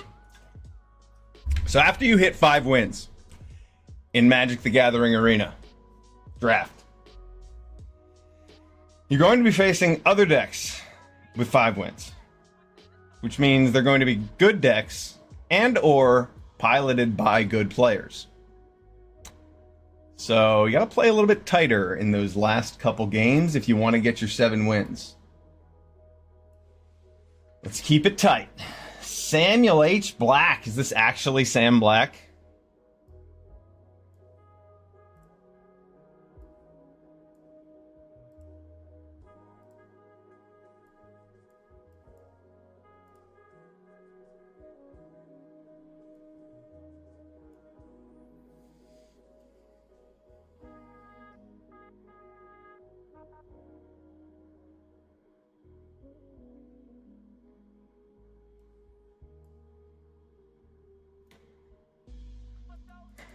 Part of me wants to play this Greenbelt Guardian, but a greater part of me wants to wait till next turn when I can just upgrade it right away because my opponent has Grim Baubles, probably.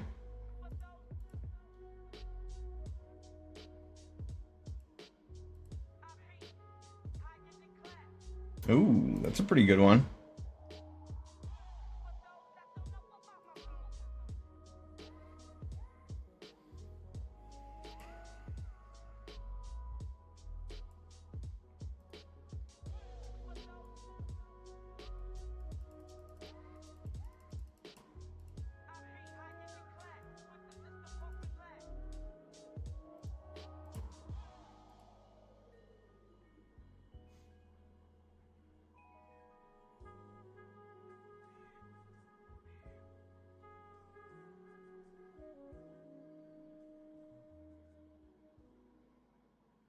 Attack him with the Path Cruiser.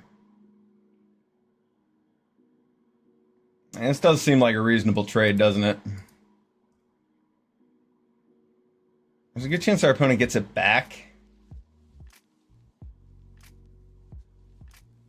We go to 13, they go to 10, but we don't have any follow-up plays. Talk about a follow-up play.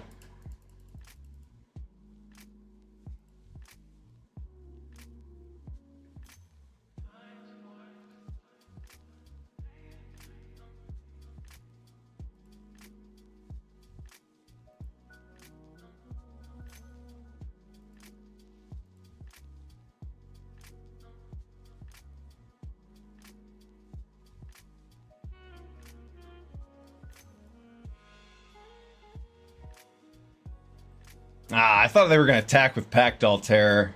Let us kill it. I think it's time to fuel the flames. so that I can get in with Samet. I really wanted to save Fuel the Flames for when my opponent had some Haunt the Network tokens out, but this will be good.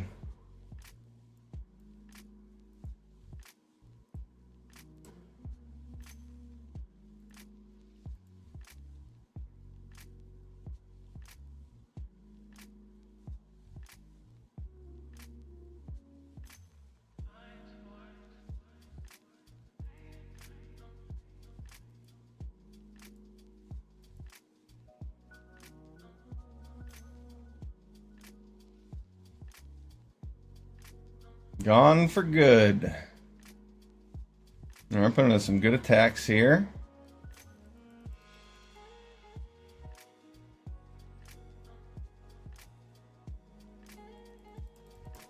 It's pretty good top deck. Pretty good top deck.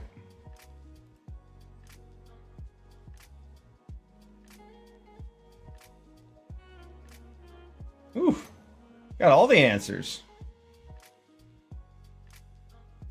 Pretty nice.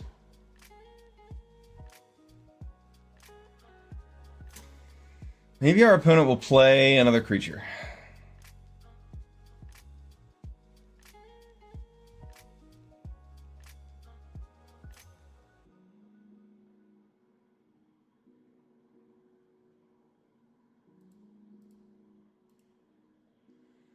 I think we're just dead anyway. With this explosive getaway. Okay, well, technically not dead anymore.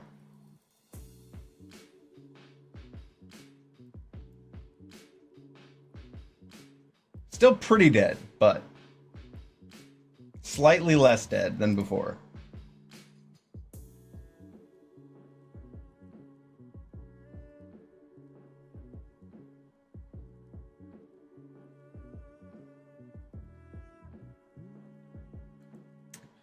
It's funny, I was talking about how as you have 5 wins, you get paired against good players.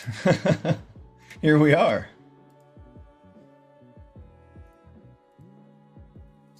Yeah. Our opponent had a bit too much gas for us. Ooh, man. I get to get back that pilot too. That's brutal. Ugh. Good game, good game.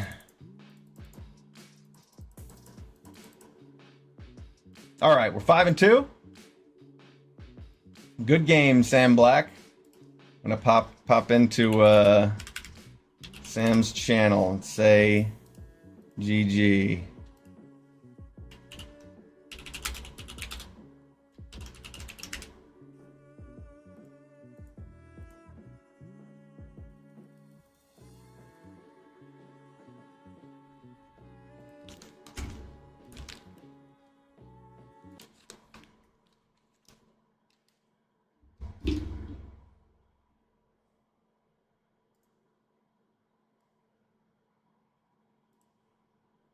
Excellent.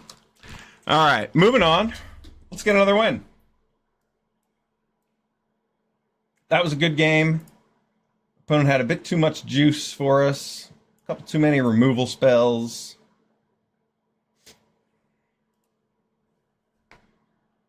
And we drew a lot of lands, to be fair. To be fair.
All right, what do we at?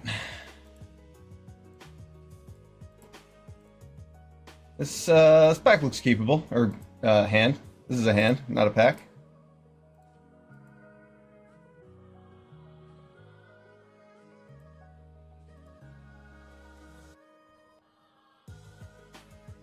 Again? What the fuck?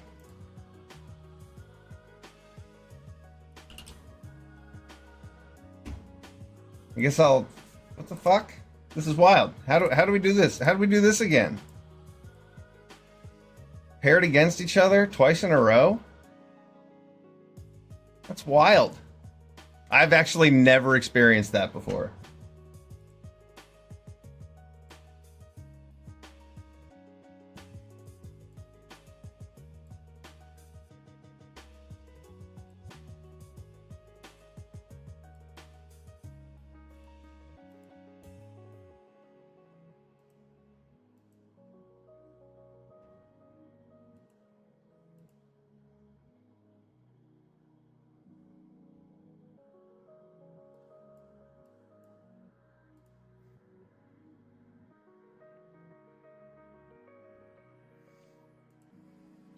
Yeah, everyone else in the queue right now is diamond, so it's paired us against each other again.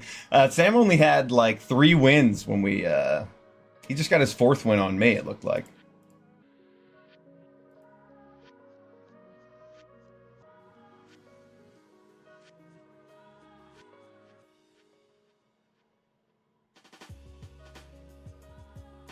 Grim Bobble it is.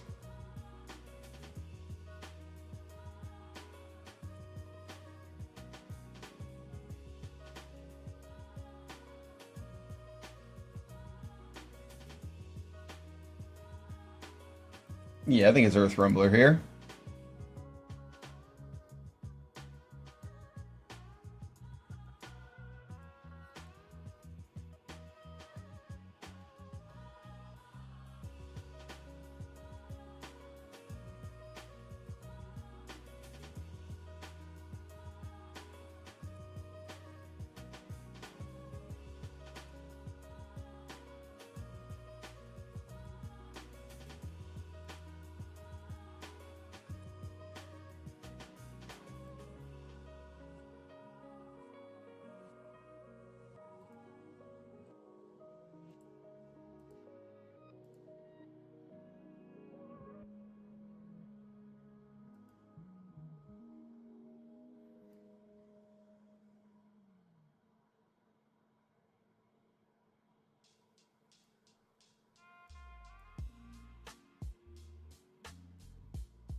I needed a 3rd green mana to keep up Silken Strength.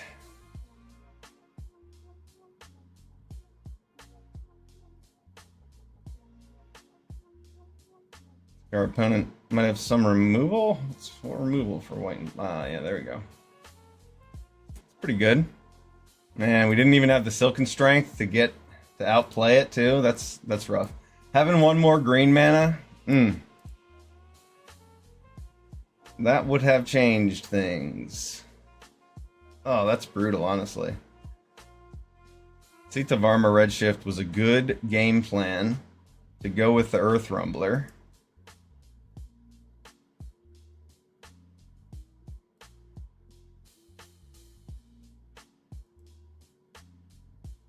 Oh, talk about a boat.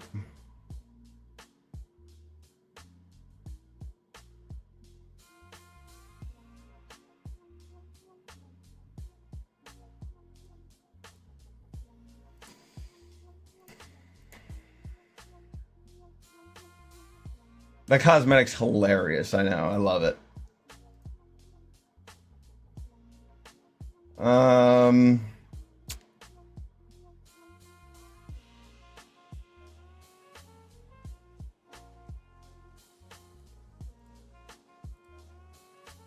It's not like I have 7 mana to play both, so I might as well just plan to play one.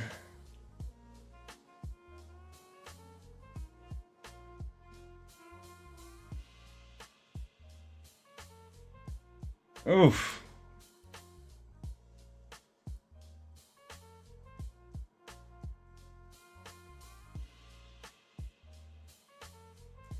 Well, it's a bit of a blowout.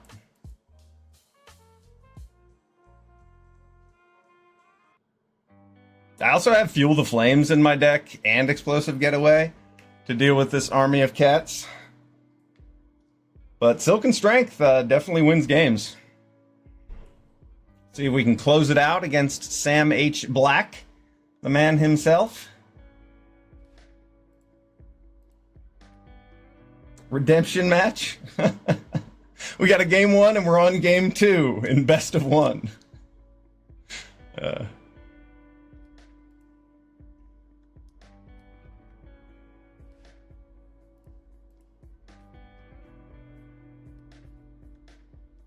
Yeah, that's a good play. And honestly, it's fine.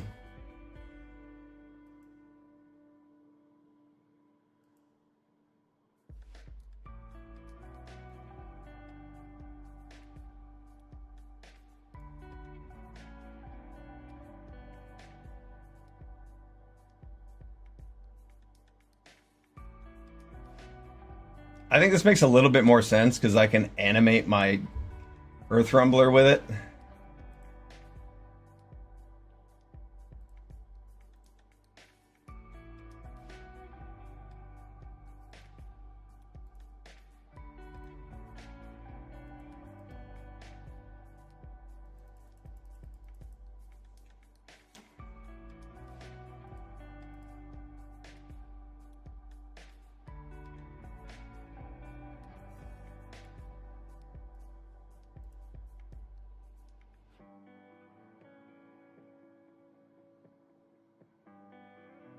I wonder if he has a board wipe. Perhaps? No? Doesn't look like it.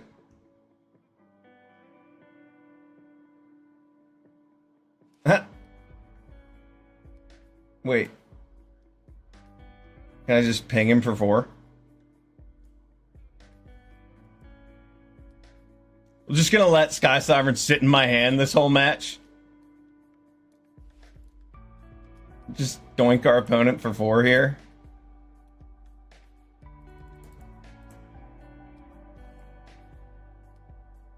Let's make it 5. Because I can.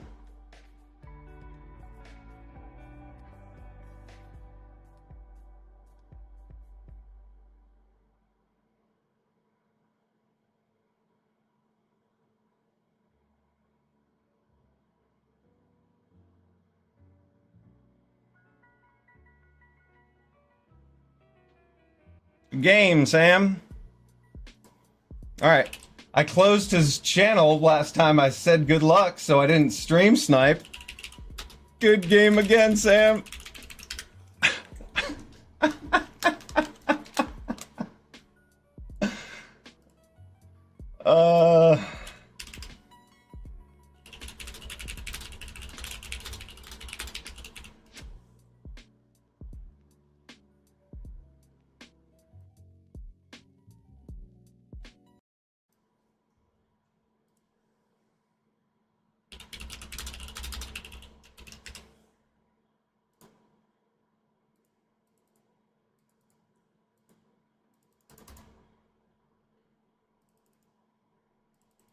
Alright, yeah, let's get match again. Quick, quick, quick.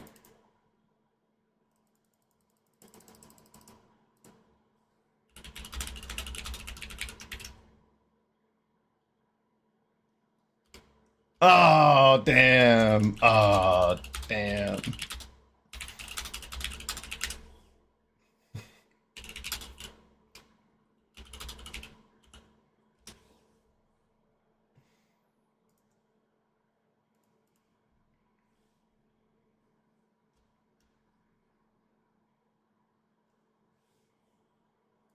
Oh, that was funny.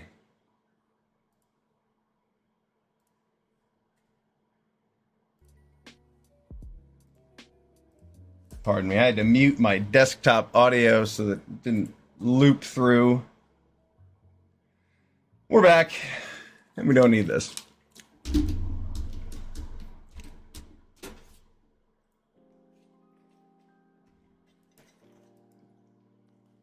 Oh, Earth Rumbler? Yeah, Earth Rumbler is the best green card that's not rare.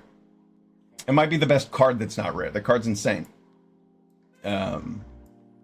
I don't know if it actually like has those stats, like win rate, but I would say it is the best like mono-colored card.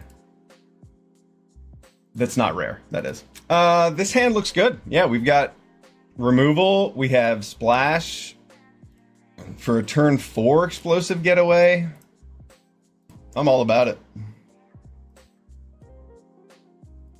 And 2 games against Sam Black in a row, that was awesome. Good games. Reminds me of it was Wilds of Eldraine Vegas Open. Yeah, now back to plat. I guess it was the 2023 Vegas Open.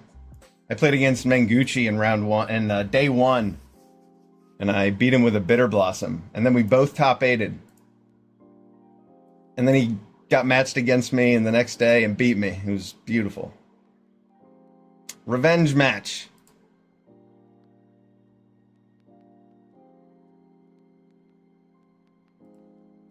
Alone at the top, it's a lonely place. I don't love having Greenbelt Guardian and not a way to pump it. I guess I could have played Greenbelt Guardian last turn instead of starting column, but I like mana. It's nice to have access to it.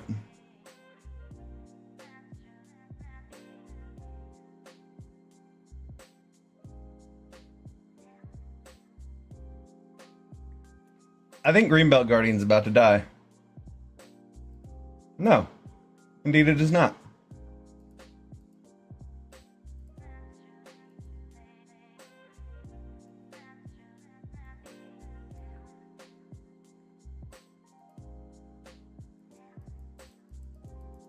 Scurryfoot's a good top deck. We get to attack here, and I mean, I might just pump it. That is tempting. But my opponent's in green-white, so they might have Ride's End. I feel like I should just do the 2 damage and then play this Scurryfoot.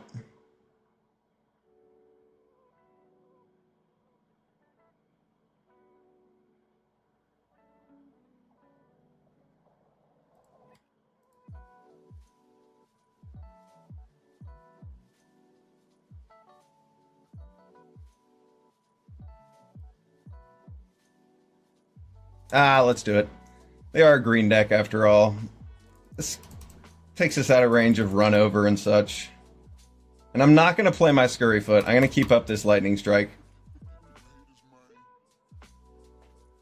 My opponent might animate that Veloheart bike with whatever creature they play, and I would like to kill it.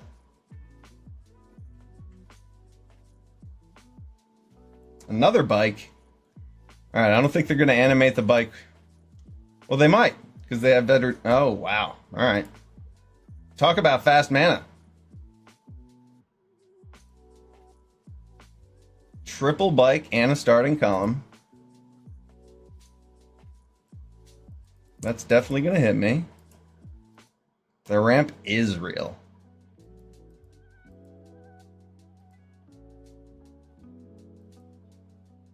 Is this where I just, like, play Explosive Getaway? And leave my opponent to have a bunch of ramp? Yeah. Totally.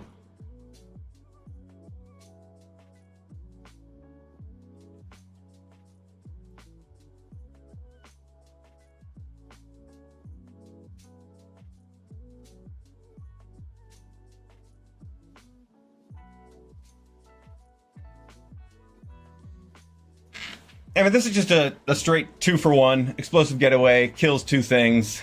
Two very good things, too.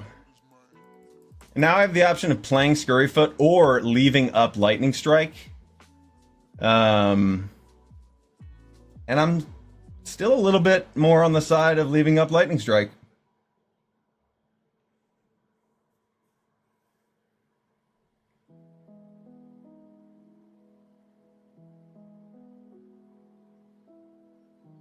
Oh. That's something. Whoops.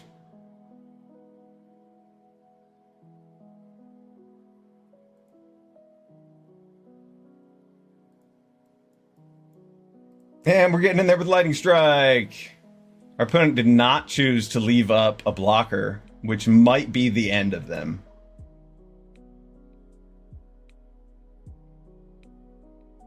Leaving up that Lightning Strike paid off, didn't it? This will just smash. I mean, I'm just going to play Boom Scholar and Stampeding Scurryfoot, I think. And then Exhaust? This says Vigilance? I can't even block it if I play Tarion. Yeah, I mean, I'm willing to block that thing with maybe. Shit. No, I just want to play a bunch of creatures.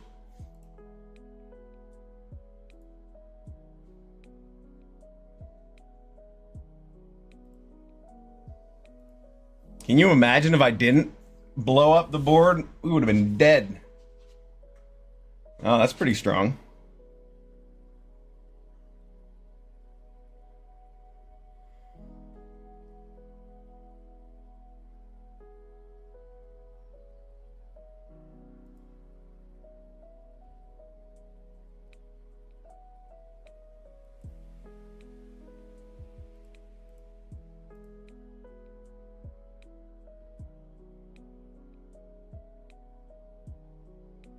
Triple blocking the Gear Hulk does not sound like my idea of a good time. It's a little too fragile. He gets to kill all three of them with a pump, and if he has a removal spell in his hand, I'd probably just lose. Yeah, see? Bestow Greatness. What? Our opponent bestowed Greatness there? That was a bold move. That was a bold move. Alright, what can we do here? We can't really attack. I mean, I can attack with the 5/5, and if he blocks, then I just get the Fang Guardian.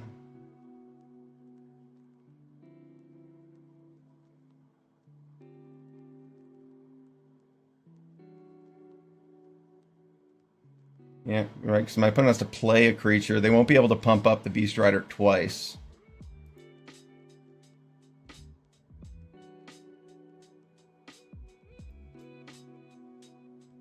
I mean, it's a straight 1-for-1 trade if the Guardian trades with the Gear Hulk. We usually like Fang Guardian to, like, 2-for-1, but this works too.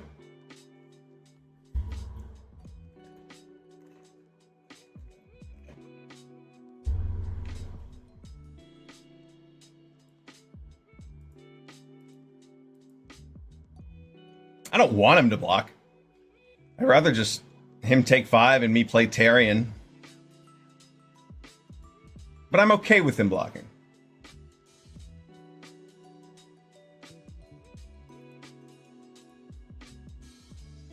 Obviously. That's why I attacked. Alright, what you got, Ecstatic Morse?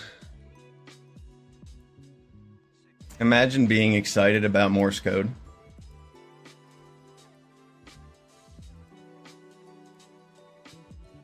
Ha! I took it! Excellent.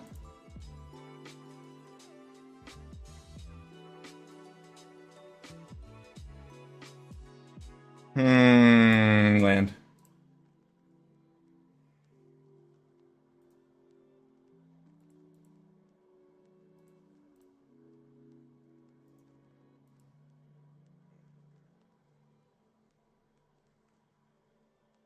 It's looking good for us. Looking rather swimmingly. That wasn't the right use for that word. We'll revisit that at another time. Let's see. Our opponent can attack in for a bunch, but they can't kill us. What you got? What you got?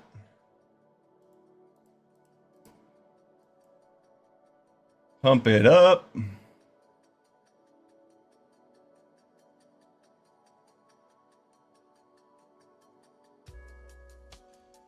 Sure, pump it.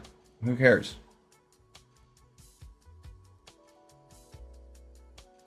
Should have attacked with both.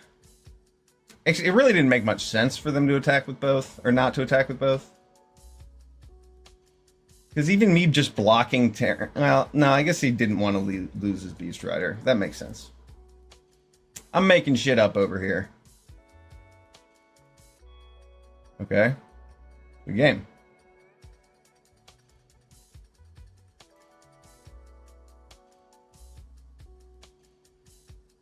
Got him! And that's a trophy, ladies and gentlemen. We lost to Sam Black, and then we beat Sam Black, and then we got our trophy. 7 wins. Trophy foul. This deck was awesome. We first picked Explosive Getaway, and then we second picked Greenbelt Guardian. And then just kind of went from there. Got a Redshift at some point, got Samet late in pack 1, I think, and then opened up Sky Sovereign. Crazy. This deck was awesome. Good mana. High power. Let's throw it in our Trophy Decks Hall of Fame. We're 7-2 with this bad boy.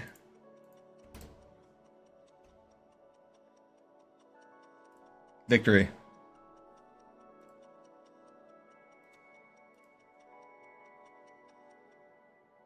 Thanks for watching. I'm Kevin. And that was fun. I appreciate y'all being here. I think maybe we could do... Man, that took 2 hours. We're going to call it for today, but I might be back tomorrow night or possibly later tonight. So thanks for watching. I'm Kevin. Appreciate you being here. See you next time.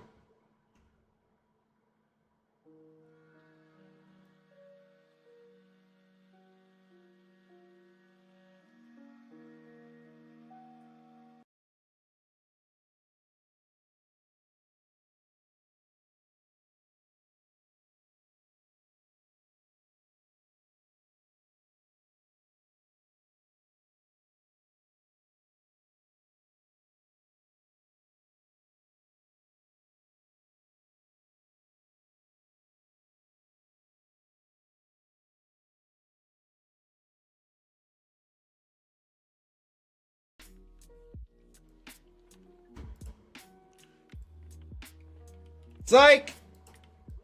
Hello, gamers. I'm Kevin, and welcome to another Aether Drift Premium Draft. We're here to have some fun. Decided I want to do another draft. We're here to play some Aether Drift. Let's dive right in.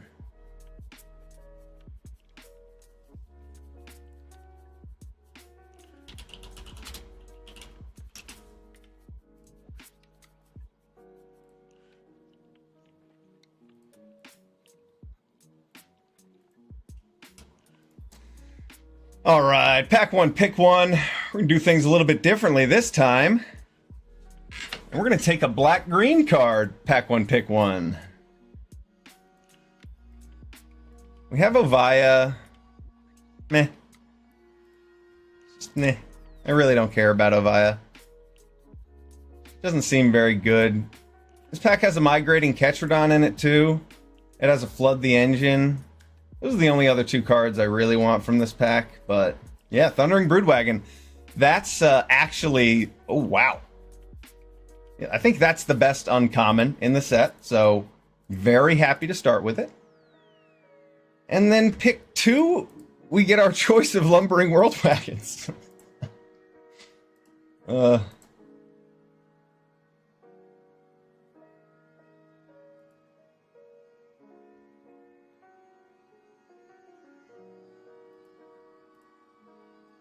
Which one, though? We have to pass a run over. I usually take run over pretty much every other green common when I'm drafting green decks. But we're not talking about commons here. We're talking about world wagons, and this is a bomb. It's kind of weird that we have to pass one of them, but oh well. Okay. So, Rocketeer Boost Buggy isn't good enough for me to justify taking it. It is nice to be in lots of colors, but Spin Out's just a solid removal spell.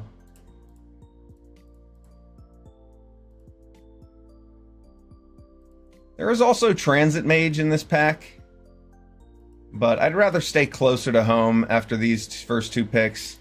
Lumbering World Wagon definitely helps us splash, but Spin Out's good. I want removal spells in my deck.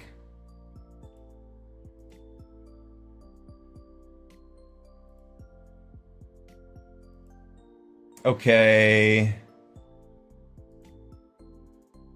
What do we have now?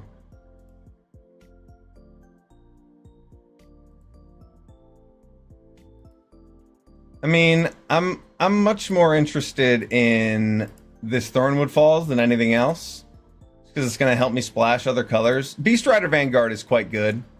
That might be... That's a boring pick. We're going to take Thornwood Falls. We like playing lots of colors. All right, hear me out. Sultai Artifacts. Engine Rat looks like a good pick here, but getting past... This is a pick 5 Haunt the Network. I like that. This card's really strong when you're one of the only people playing artifacts.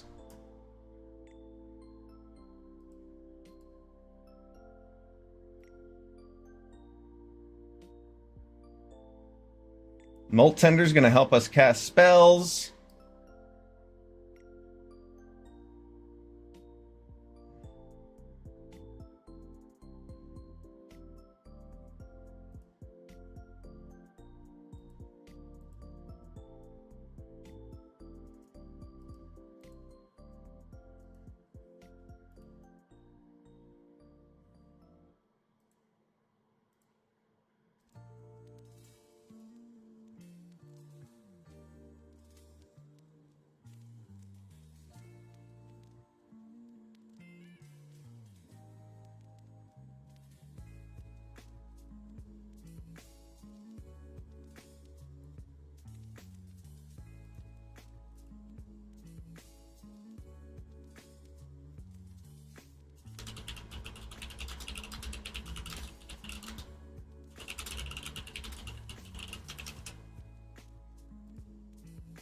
Ooh, starting column?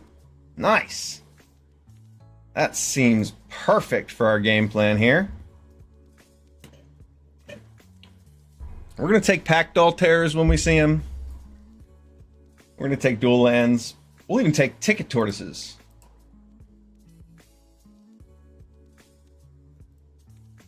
I could take Trip Up, but I think I'd rather just have access to all the mana.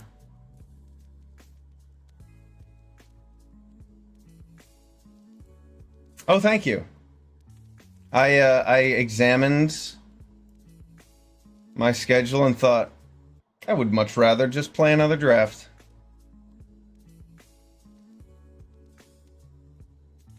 Coming back to support.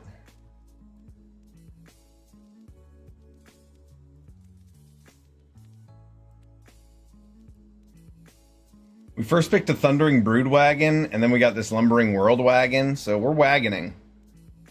There were 2 Lumbering World Wagons in the pack. It was wild.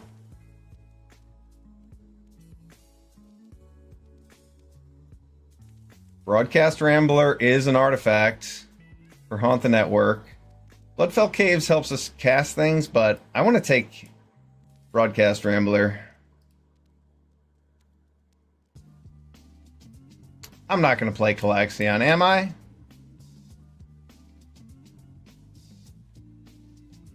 No.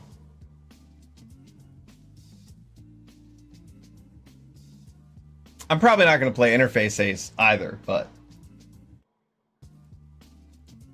Ooh, here we go. Back on track for our Broodwagon. I mean, this is going to be a pretty sweet 4-color Artifacts Reanimator deck, let me tell you. Yeah, back on track gets back Broodwagon. We might find a thing or two more to get back with it, too. Interface Ace does notably crew the World Wagon. But I don't want white to be one of our primary colors, so white 2-drops aren't really part of my plan. Wow.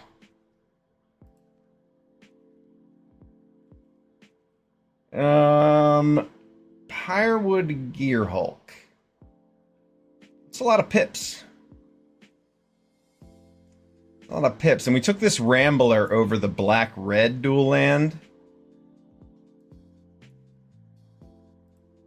I think maybe we just let somebody else play the red cards. Take a Spin Out or a Veloheart Bike.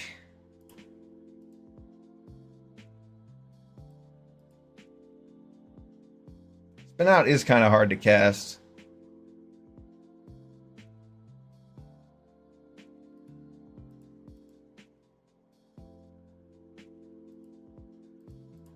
I'm going to take another Spin Out.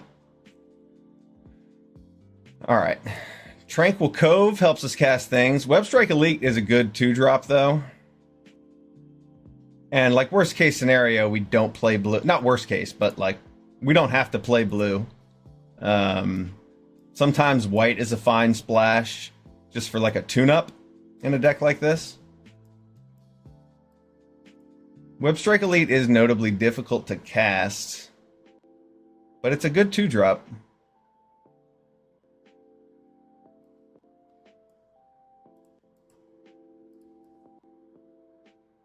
Tranquil Cove.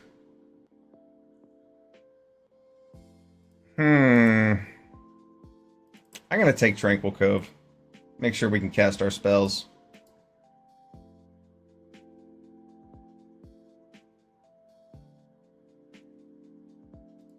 Intimidation Tactics is strong. I think that's probably our pick here over the Scoured Barrens.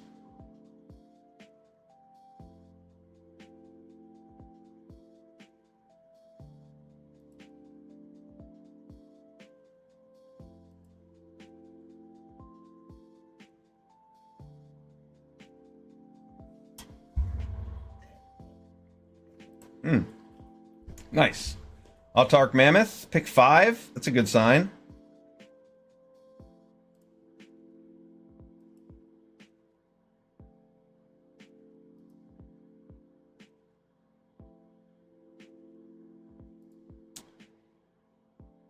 Camera launcher for artifacts. Ride's End. Ride's End's probably better choice. The Nimble Thopterist looks pretty good too, but I like Ride's End.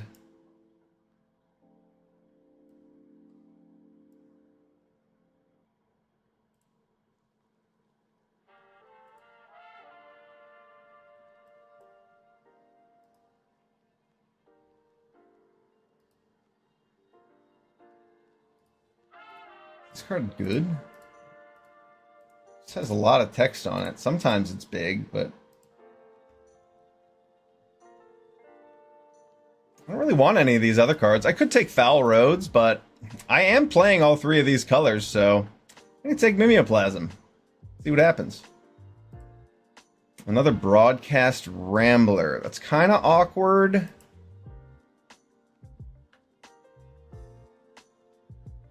But I think it's the best pick. Ooh, nice. We get a dual land on the wheel.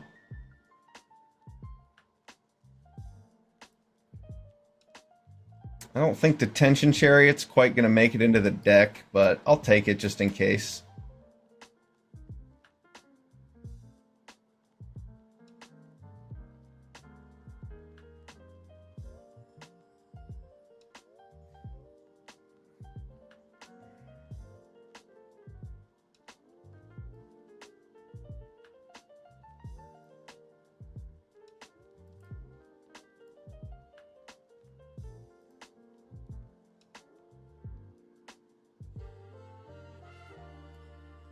We haven't seen any packed all terrors, so it's not necessarily worth it to go down this haunt the network strategy. But we did just open a second one. And we do have a lot of artifacts.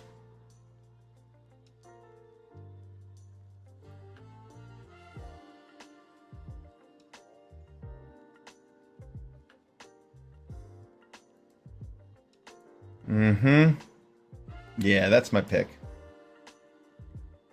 I wish I had taken that Velo Heart Bike a little bit, but having this dual land is strong too. Okay, this pack has a lot of things in it. I don't really need red mana. I like 2-drops.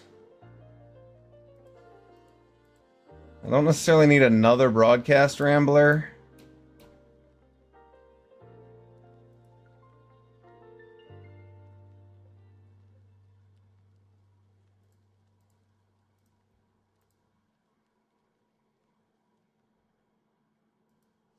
I think I just take Deathless Pilot.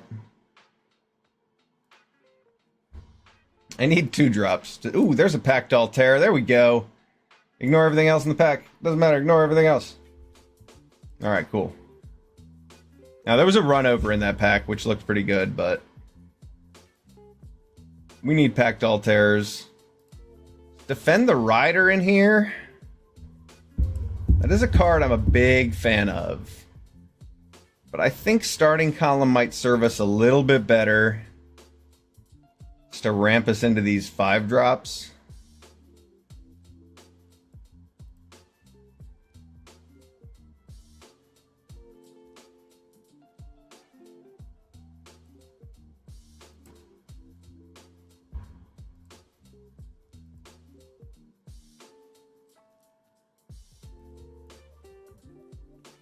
Midnight Mangler or a Scrap Compactor.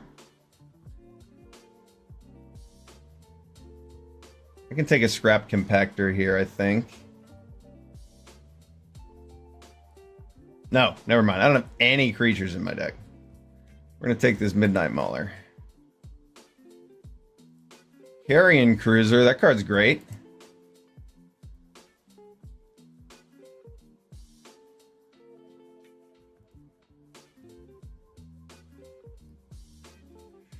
Yeah, maybe I just take this Guidelight Optimizer and play blue.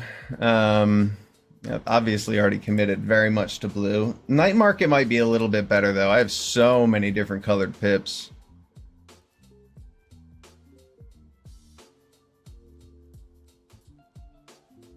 Ooh, a Velo Heart Bike this late? That's awesome. I do have a lot of artifacts, though I gotta admit, this deck looks kind of bad.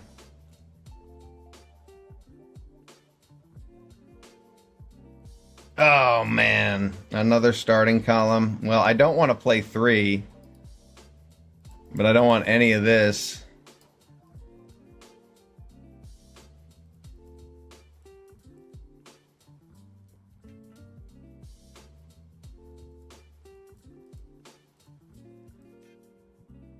Took that over Defend the Rider. Damn. Defend the Rider would have been really good.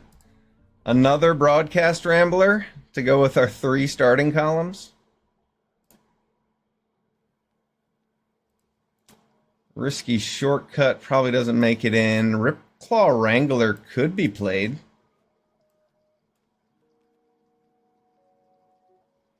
Yeah, having a Defend the Rider instead of a starting column, I'd feel a little bit better about this deck, but this honestly looks pretty fun. We don't need 3 of those.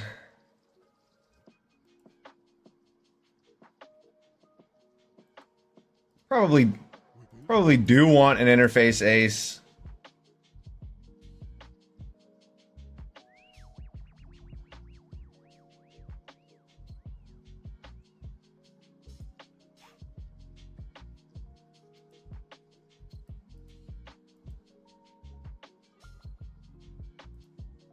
Don't need the Ripclaw Wrangler.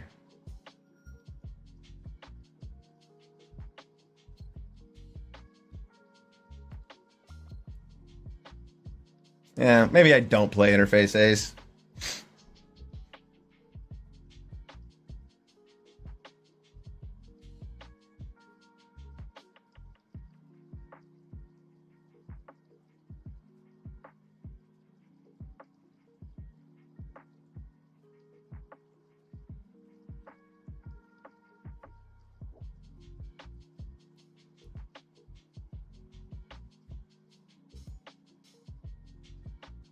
It does block pretty well.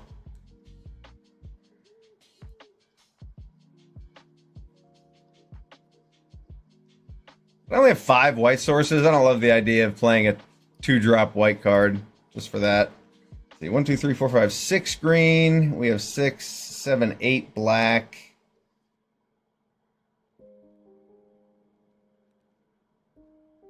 This looks wild. Let's run it.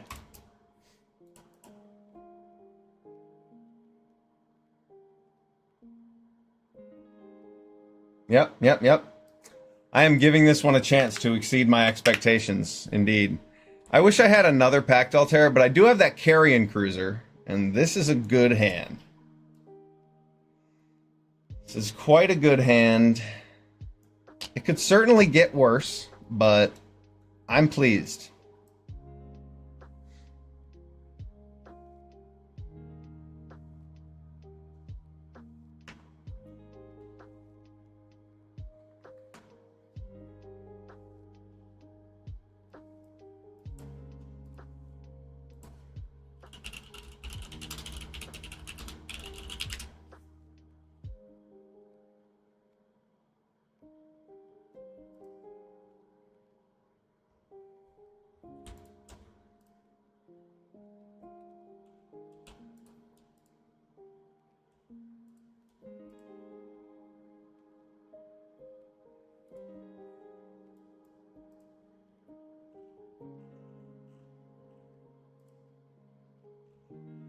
Alright. Still haven't drawn a land. It's okay. I'm gonna play this, get a second black source.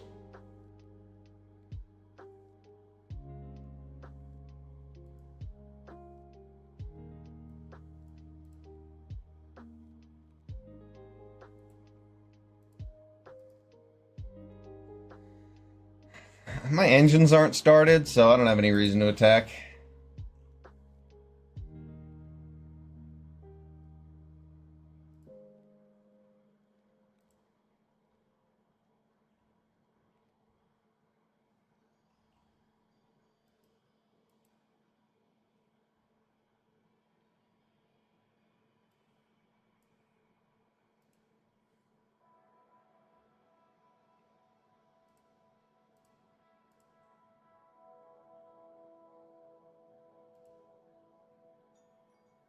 Oh, I get to attack?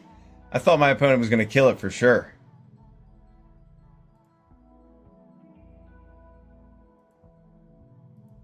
How exciting. We might have some kind of pump spell, but that's fine. That is fine. We got 2 lands and the card out of it. And 2 cards. Wow, what a trade. What a trade. Wow.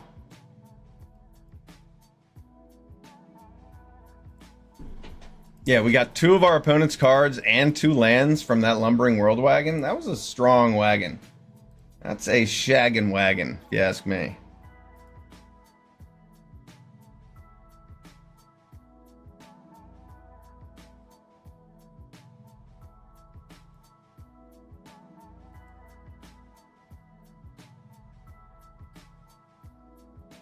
You know that a deck is a little misguided when you have a Haunt the Network on turn 6 and no artifacts in play.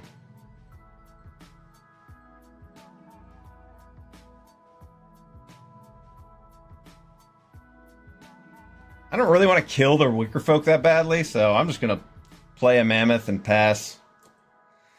We'll keep the Brood Wagon for something that actually matters.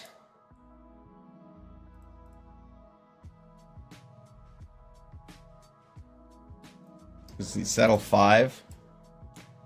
Deathless Pilot saddling for 4 is pretty sweet. Alright, Brood Wagon. That's fair. Ooh, our opponent can't crew it. Which means Autarch Mammoth is making a 3/3.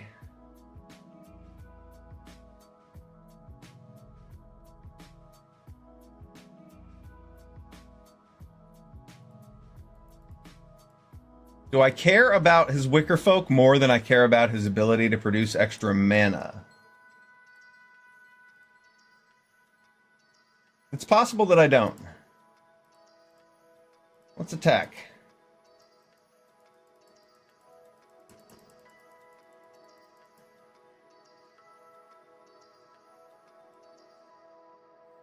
Yeah, I really don't care about the Wicker Folk that much, since I have this Broodwagon to block with. I'm gonna kill the Molt Tender, make sure my opponent can't make any extra mana. Or access any colors that they don't have already.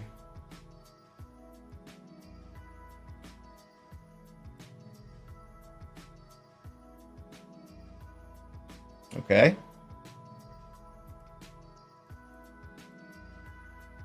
These Haunted Networks are looking pretty funny with only one artifact on the board.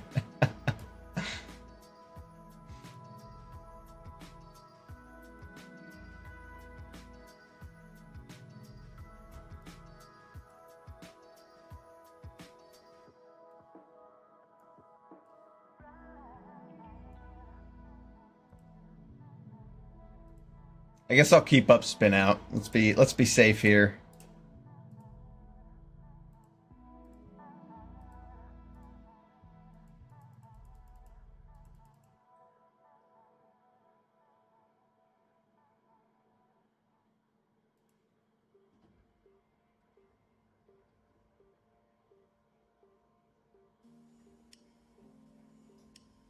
I think I'm just gonna pass with spin out up. In case my opponent does anything wacky. Pretty ridiculous board. Yeah, lots of elephants. Mucho elefanto. Okay. It doesn't quite do it.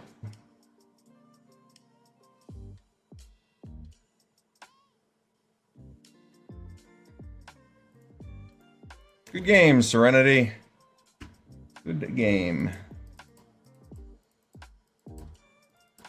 All right. 4-color artifacts ramp? Question mark. Serenity. Ha, got him. He knew that he could not change the outcome of that match. That was the thing he had to accept he could not change. I'll be back while this loads.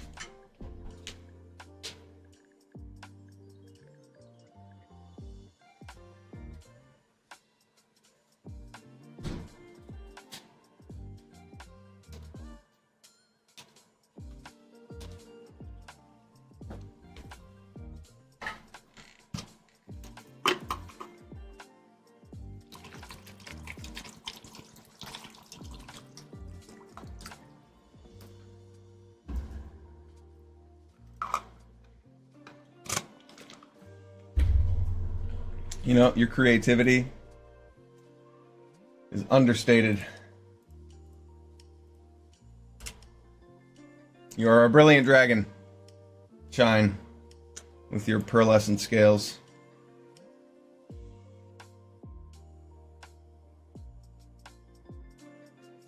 Are you one of those dragons with arms that are like, sorry, hands that are part of the wings, or separate arms?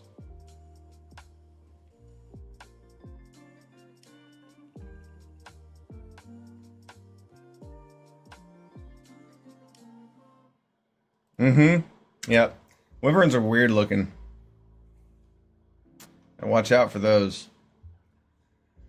Okay. I'll play a Tranquil Cove turn 1 because there's a chance this names black. I really don't want it to name black.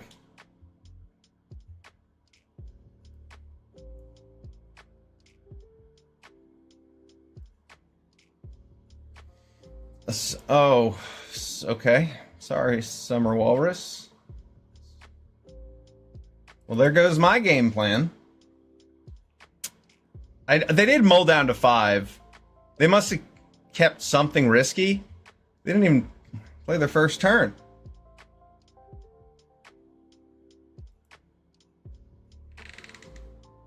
Oh, yep. It is small, but I can see it. I can see it.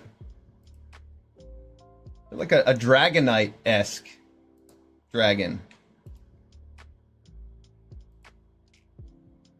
Sort of. I might not be getting the best image through that thumbnail.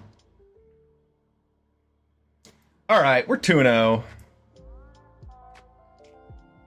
see if we can make this pile work a little bit more.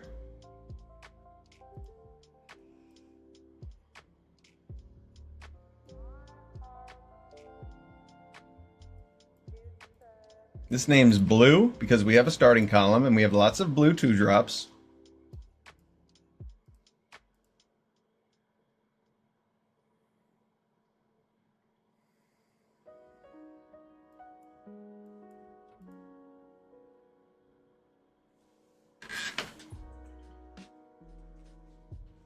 Deathless Pilot loves to trade with other 2-drops. Sometimes that happens too.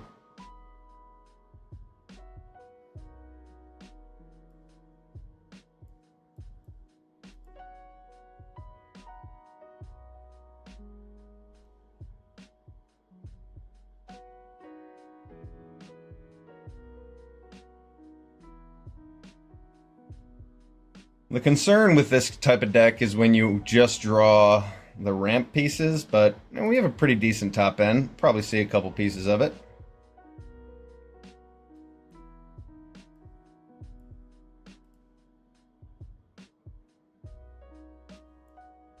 Double starting column. Mad mana. Mucho mana.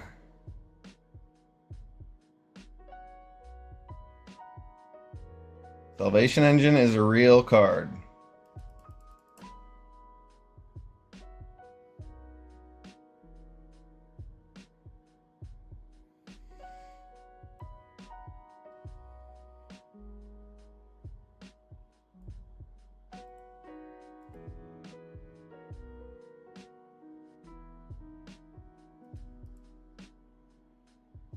Oof, I really want to get my speed up, but I do not want my opponent to have max speed.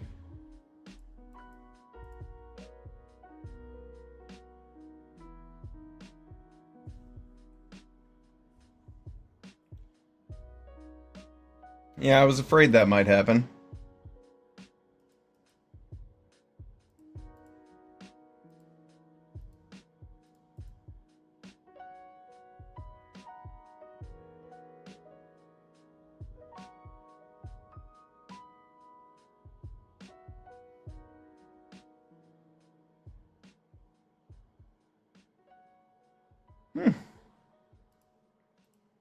Kind of in trouble here.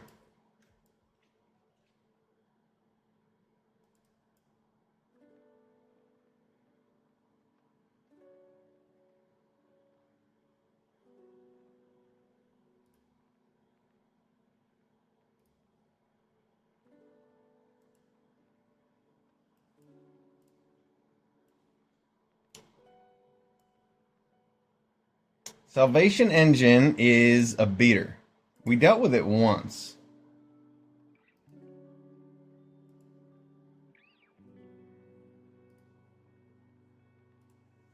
Oh, I didn't even remember he had that cycled. That's really strong.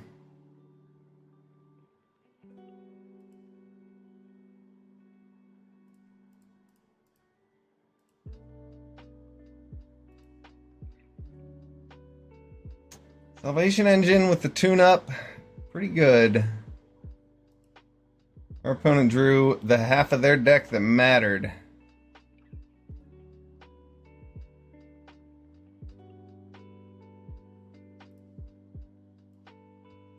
What can I do here? Number 5? I can back on track a carrion cruiser. That's what I can do.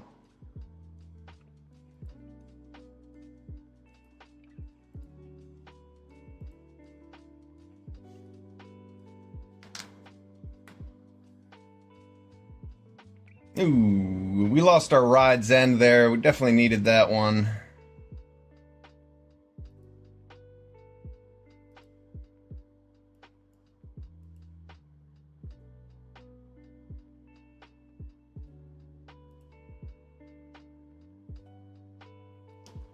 They did have bounce off. Good call, Dream Dragon.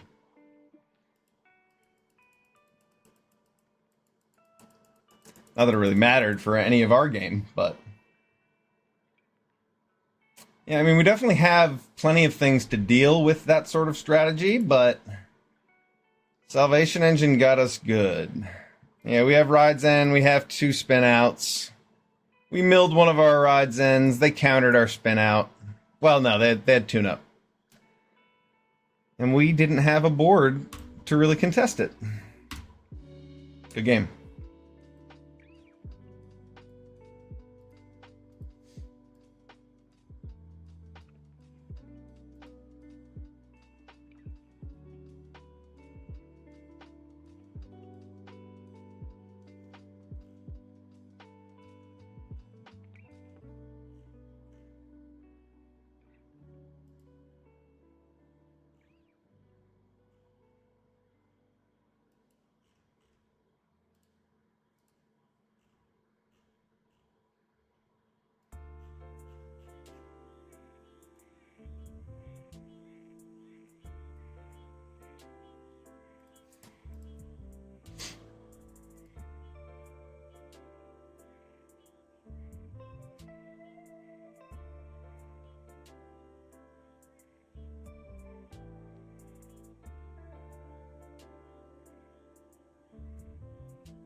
This hand looks keepable.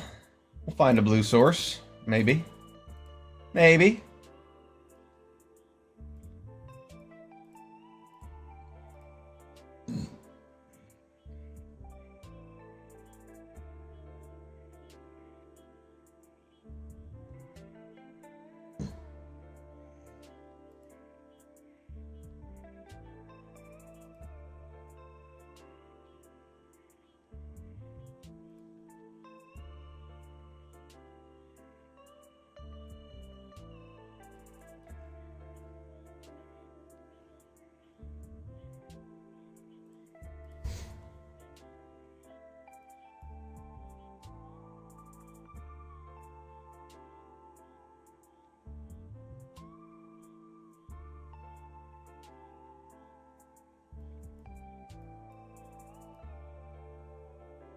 Maybe we should have gotten rid of that starting column.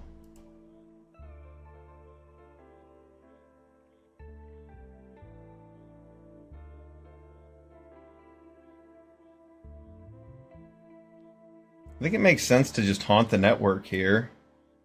Sort of. No. Not yet.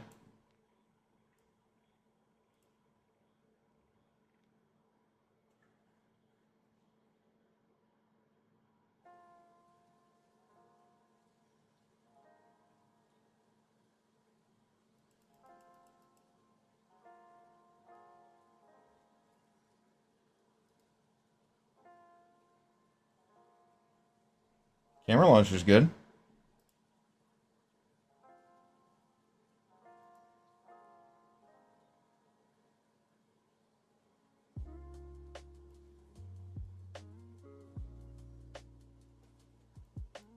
I'm gonna play the Brood Wagon so I can get rid of that camera launcher.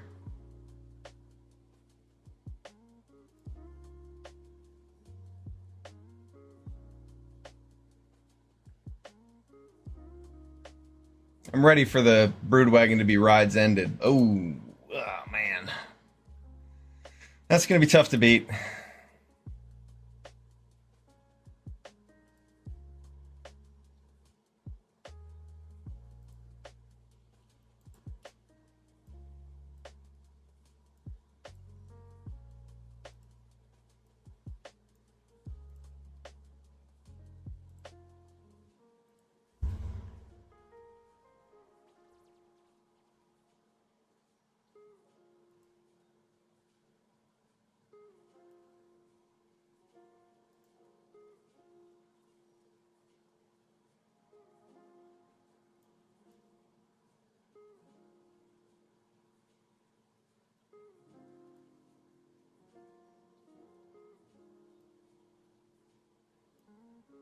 Do I want to play this land? I guess they're just white-blue. I can play the land.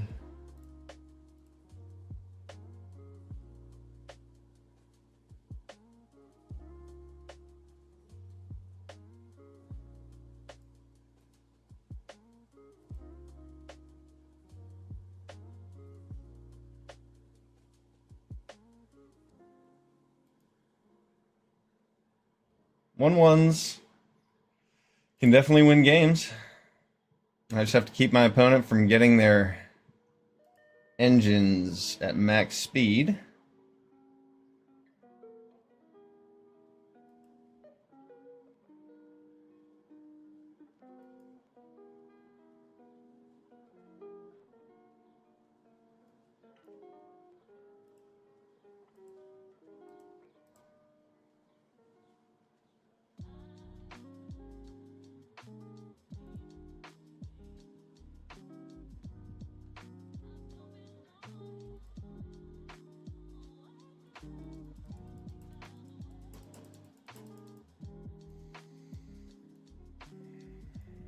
You get to play a Molt Tender and crack this Foul Roads.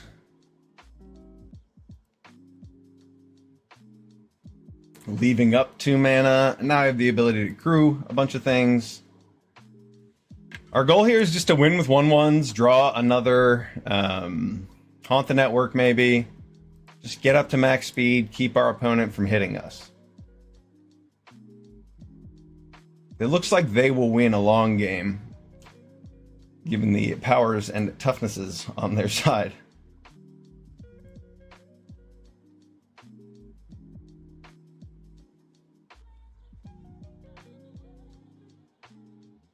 That's it.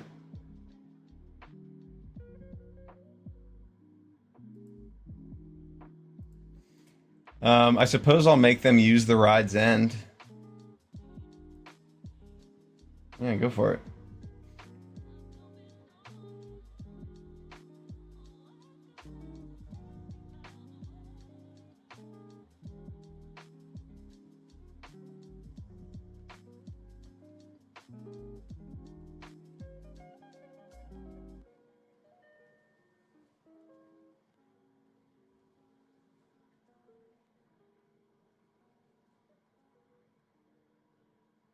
The question is now, would I rather block with the Veloheart Bike?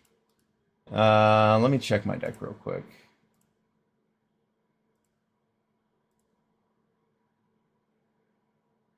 No, because I don't have blue. I mean, I don't need double blue.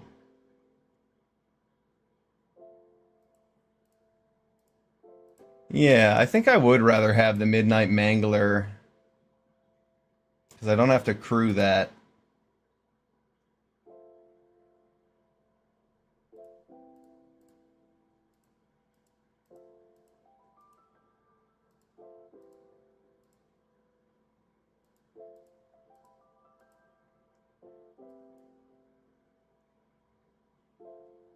Nice.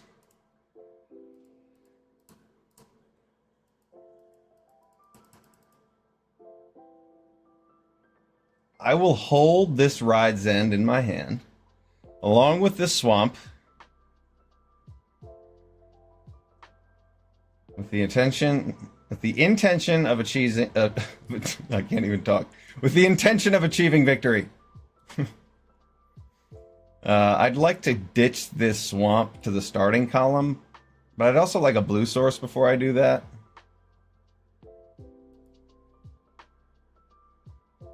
And now I don't care.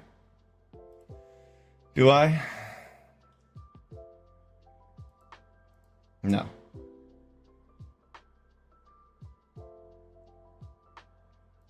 Wow. A lot of lands.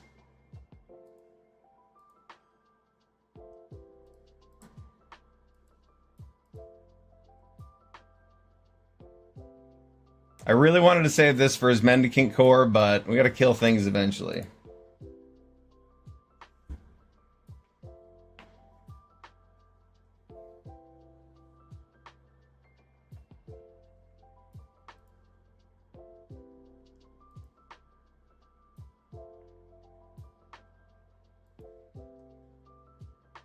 And our opponent's still at 1 speed. Oh no.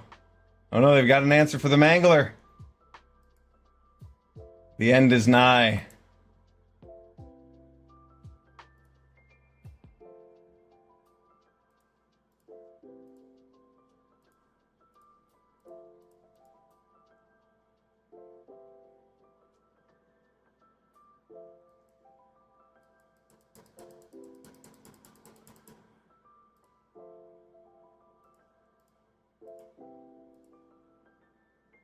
And we're looking at 8 spells to like 10 lands. See if we can draw a spell. Hey, look, we got a spell.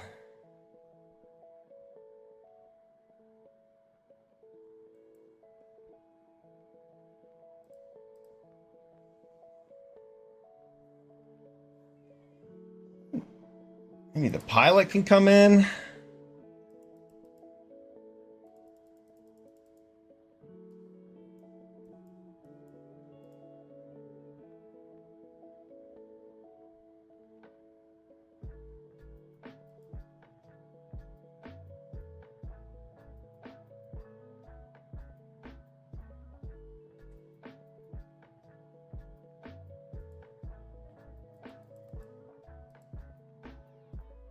Another removal spell, pretty strong.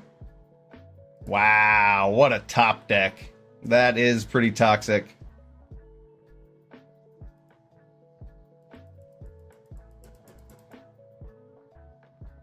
Wow, what a lucky opponent. And what a bad-mannered one.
We've got a reasonable game plan here.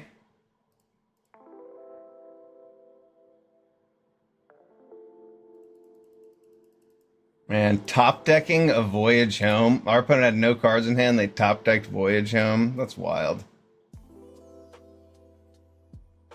20 cards left in the deck at the time.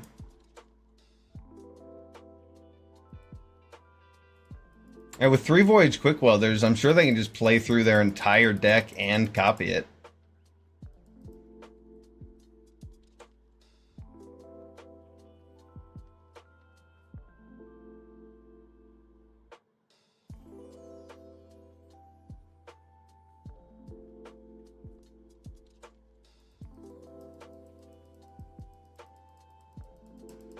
Wow.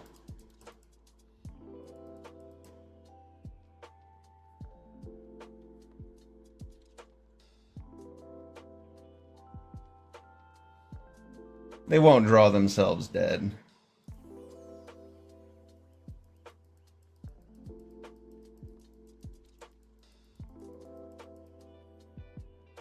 Starting column's just free. He netted a mana for that.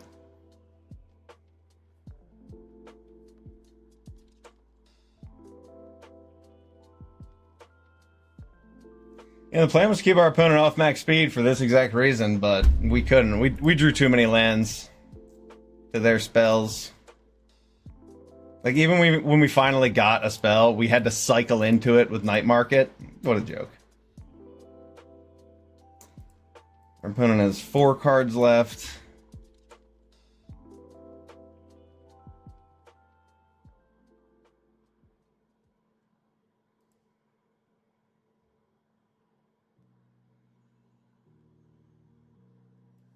Pretty good draw, but it's not enough.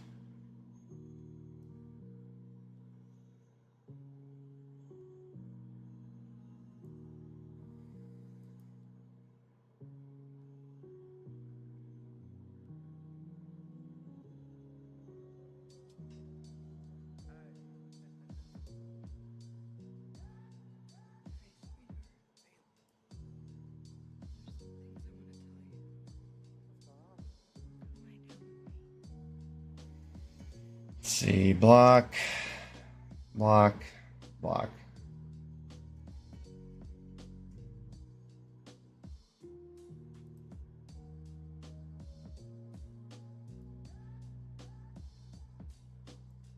I'd like to be able to attack, but I don't really think I can attack through the hull drifters.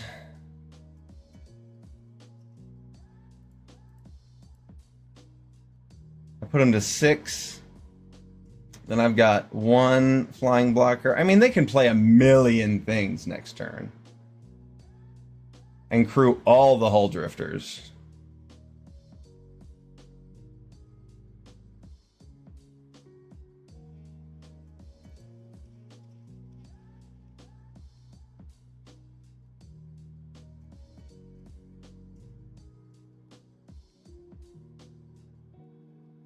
But they won't draw dead. That's the thing. Is I don't think they're going to draw out. They still have 4 cards.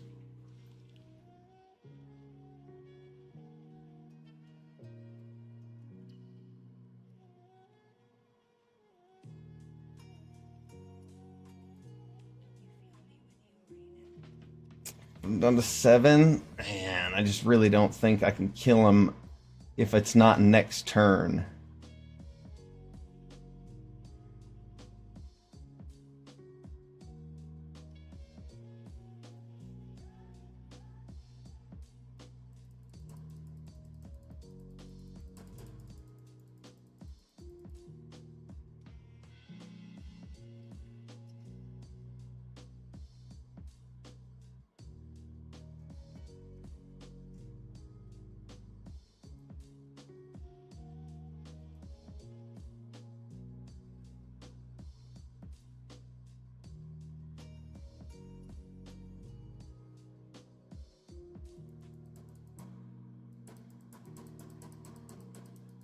It's a lot of 1/1s.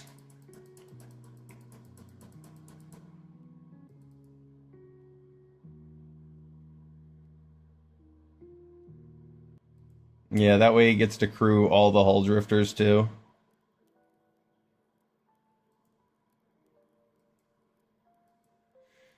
Or at least 3 of them.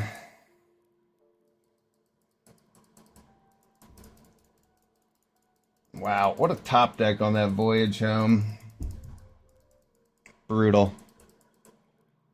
Sometimes you lose to your opponent's good luck. We played this game very well, too. Oh well. We lose to Toxic.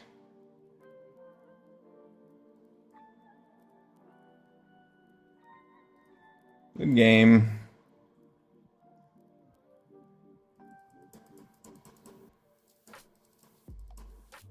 A poorly mannered opponent, but they played the game well. That top deck on Voyage Home. Whew. Sometimes there's nothing you can do. Sometimes your opponents just get lucky.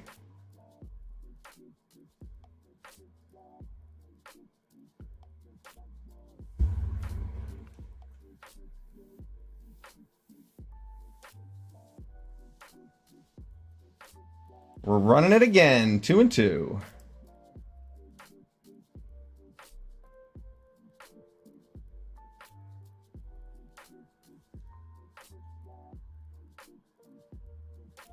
It didn't even matter if I had left up 1 blocker and gone to 1 there, then I just die the next turn. Didn't actually matter. If I die that turn or the next turn, the idea was that if I top deck a Haunt the Network, then I have like exactly lethal with 1 more with that 1 point of damage. So.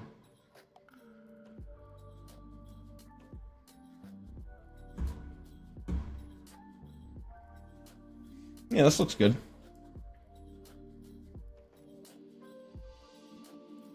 This deck's also a pile. We didn't expect to win lots of games.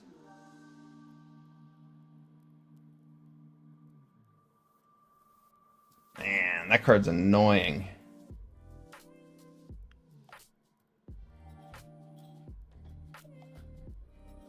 Talk about a high variance card. Just like, there's no skill involved at all. You just play it on turn 1 and you probably win the game. High variance. But like draw it later in the game and it's probably not that good. And now my opponent has a counterspell too. No, maybe it's a cycler. Maybe it's just the Bastronaut's ability, but it looked like removal. Yeah.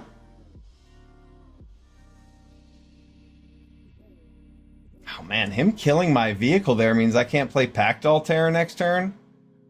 That is brutal.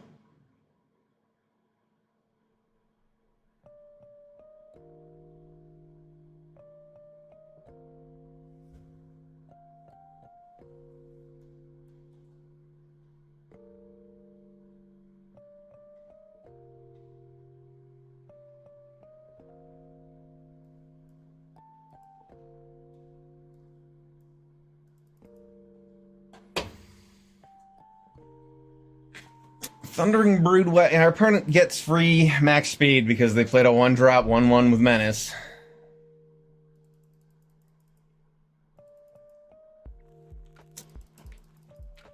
The main concerns for max speed with the blue-red deck are like Aether Siphon and End-Rider Spike Spitter.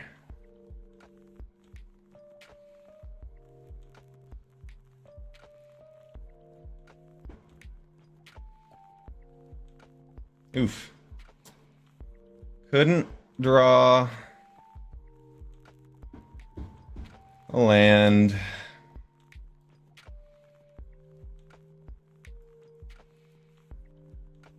Yeah, I'll play Pact Altair here, get my max speed up by 1, and just pass.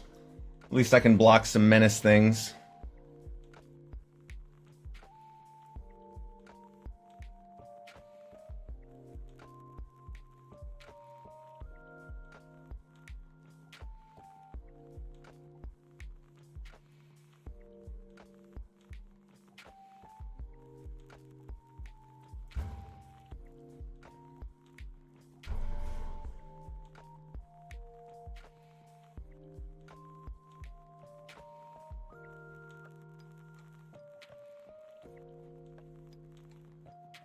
Snooze fest.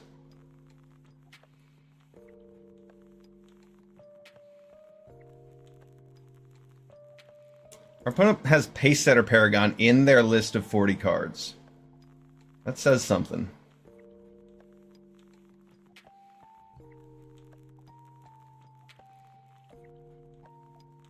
That's actually pretty good.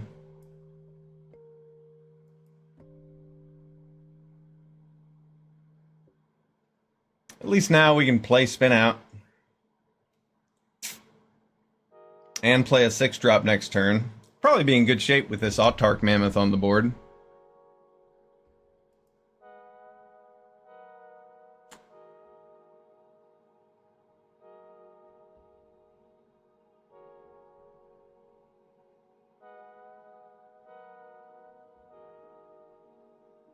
Yeah, it might have been a good idea to spin that out beforehand.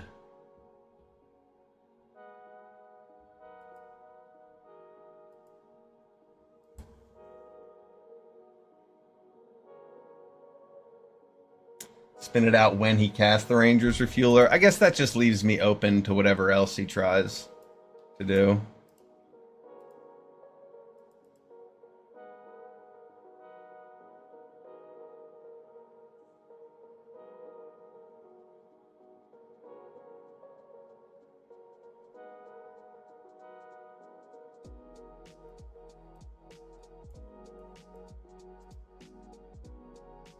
Get a Mammoth, hit max speed.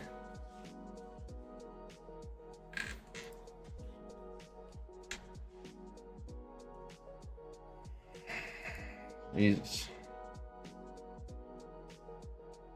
Talk about a snooze fest.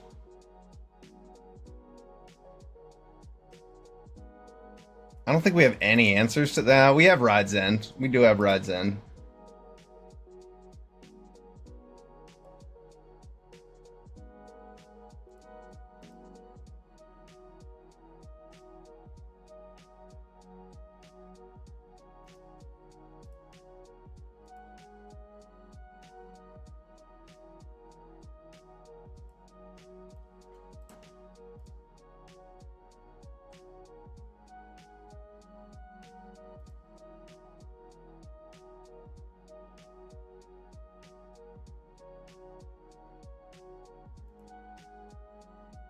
We might have been okay if we got Ride's End, but we aren't, we're not that lucky.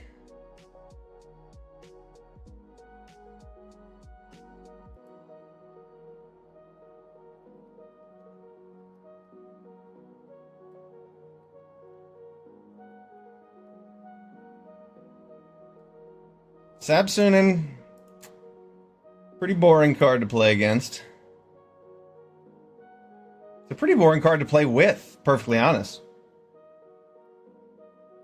A little too strong.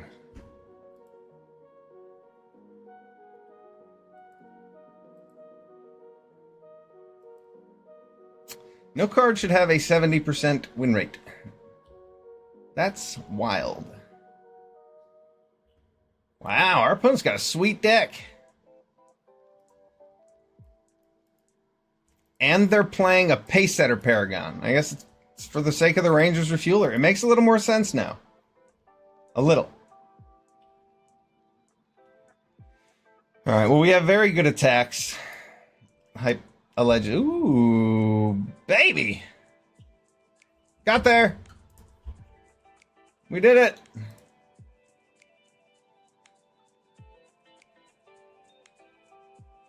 All right, so we want to brew. And then just smash, I think. I don't really want to saddle that badly. No, I should probably get some value. I mean, I'm just afraid that they have a lot of mana, so when I saddle, I just don't actually get an attack in.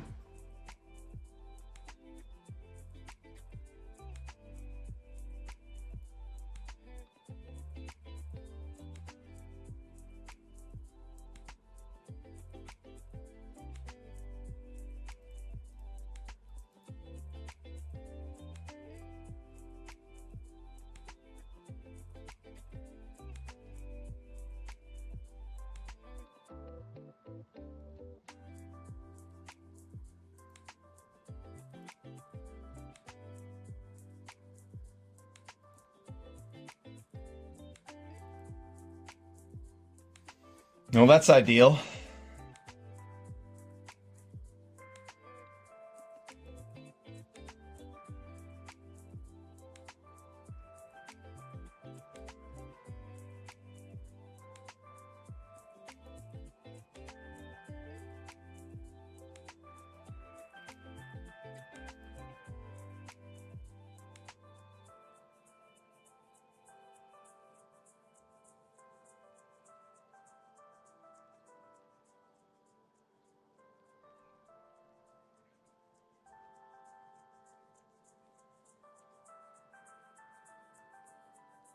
Okay.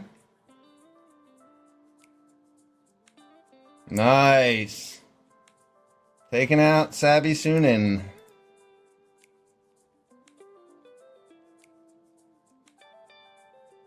We'll just take Autark Mammoth.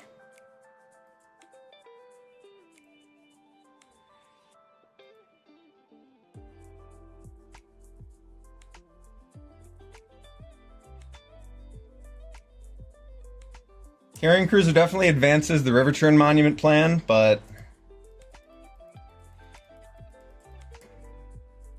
gotta do something.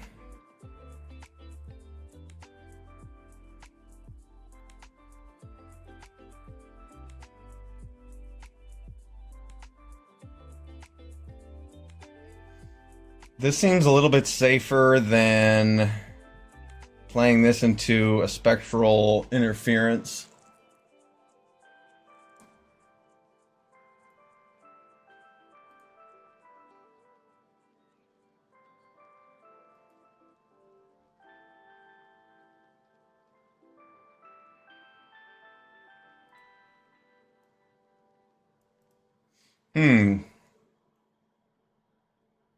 Is it a counterspell?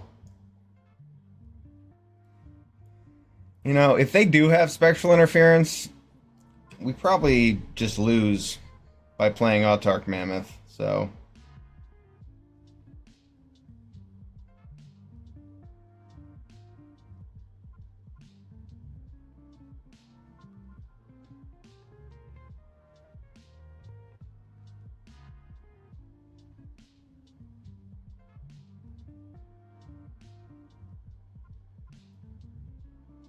Okay.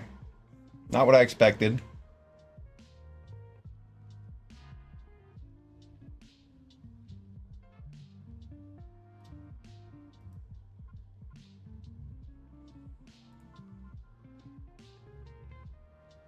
One, two, three, four. No, I don't want to do that.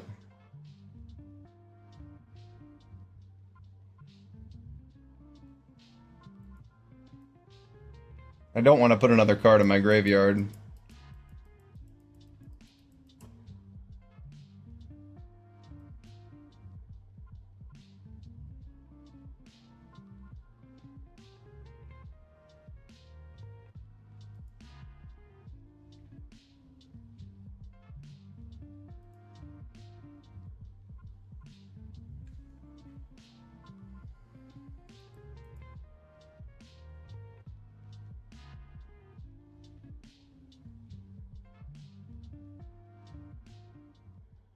You get one more turn. Oh, he milled the other Haunt the Network. We're probably toast.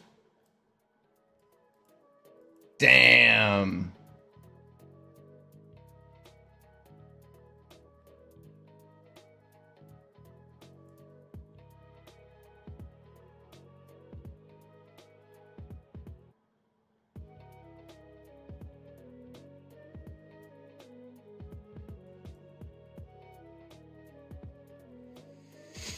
Hmm.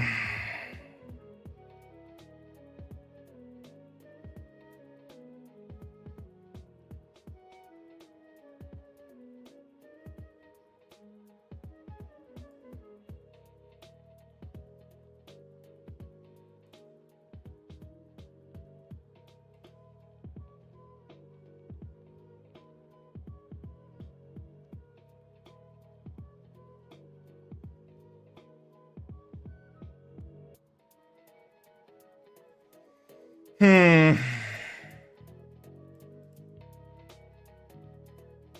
I got the micro blinks in, Barry. You can't see him. I really just need... Do we have back on track still on the deck?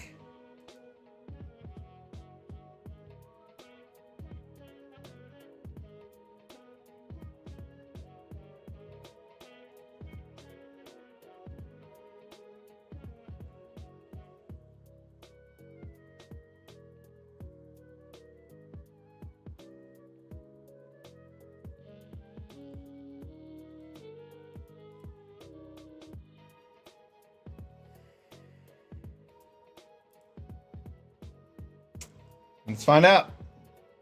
We can top deck it back on track.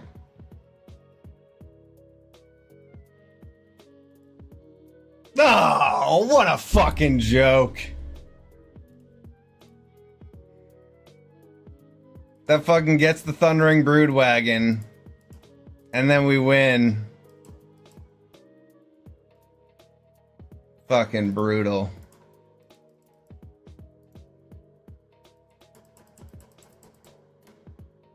Oh man, we were gonna top deck the out. Our fucking opponent decided to mill us first. What a fucking douchebag. Fuck that guy. Alright, good games. That was a shitty way to end the draft. Bad games. Good games, whatever, we lost. Thanks for being here. I'm Kevin. Why did I concede? Because he just gets to exhaust on his turn and mill me for 11 cards and then I lose. Yeah. He mills me. I only had 11 cards left in the deck, and he had 18. I had 18. Yeah, no, I was dead to that River Churn Monument. River Churn Monument is one of the best rares in the set. It just mills you out in like 5 turns. And I was dead to that.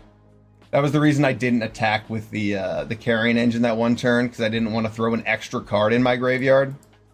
Because it made it so like a removal spell made it so he could just kill me the turn before that. It mills for 2. Its exhaustibility mills you for the cards equal to the number of cards in your graveyard.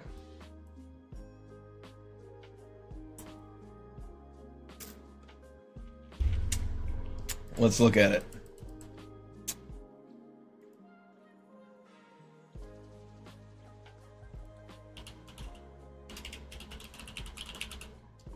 Oh, I can't spell.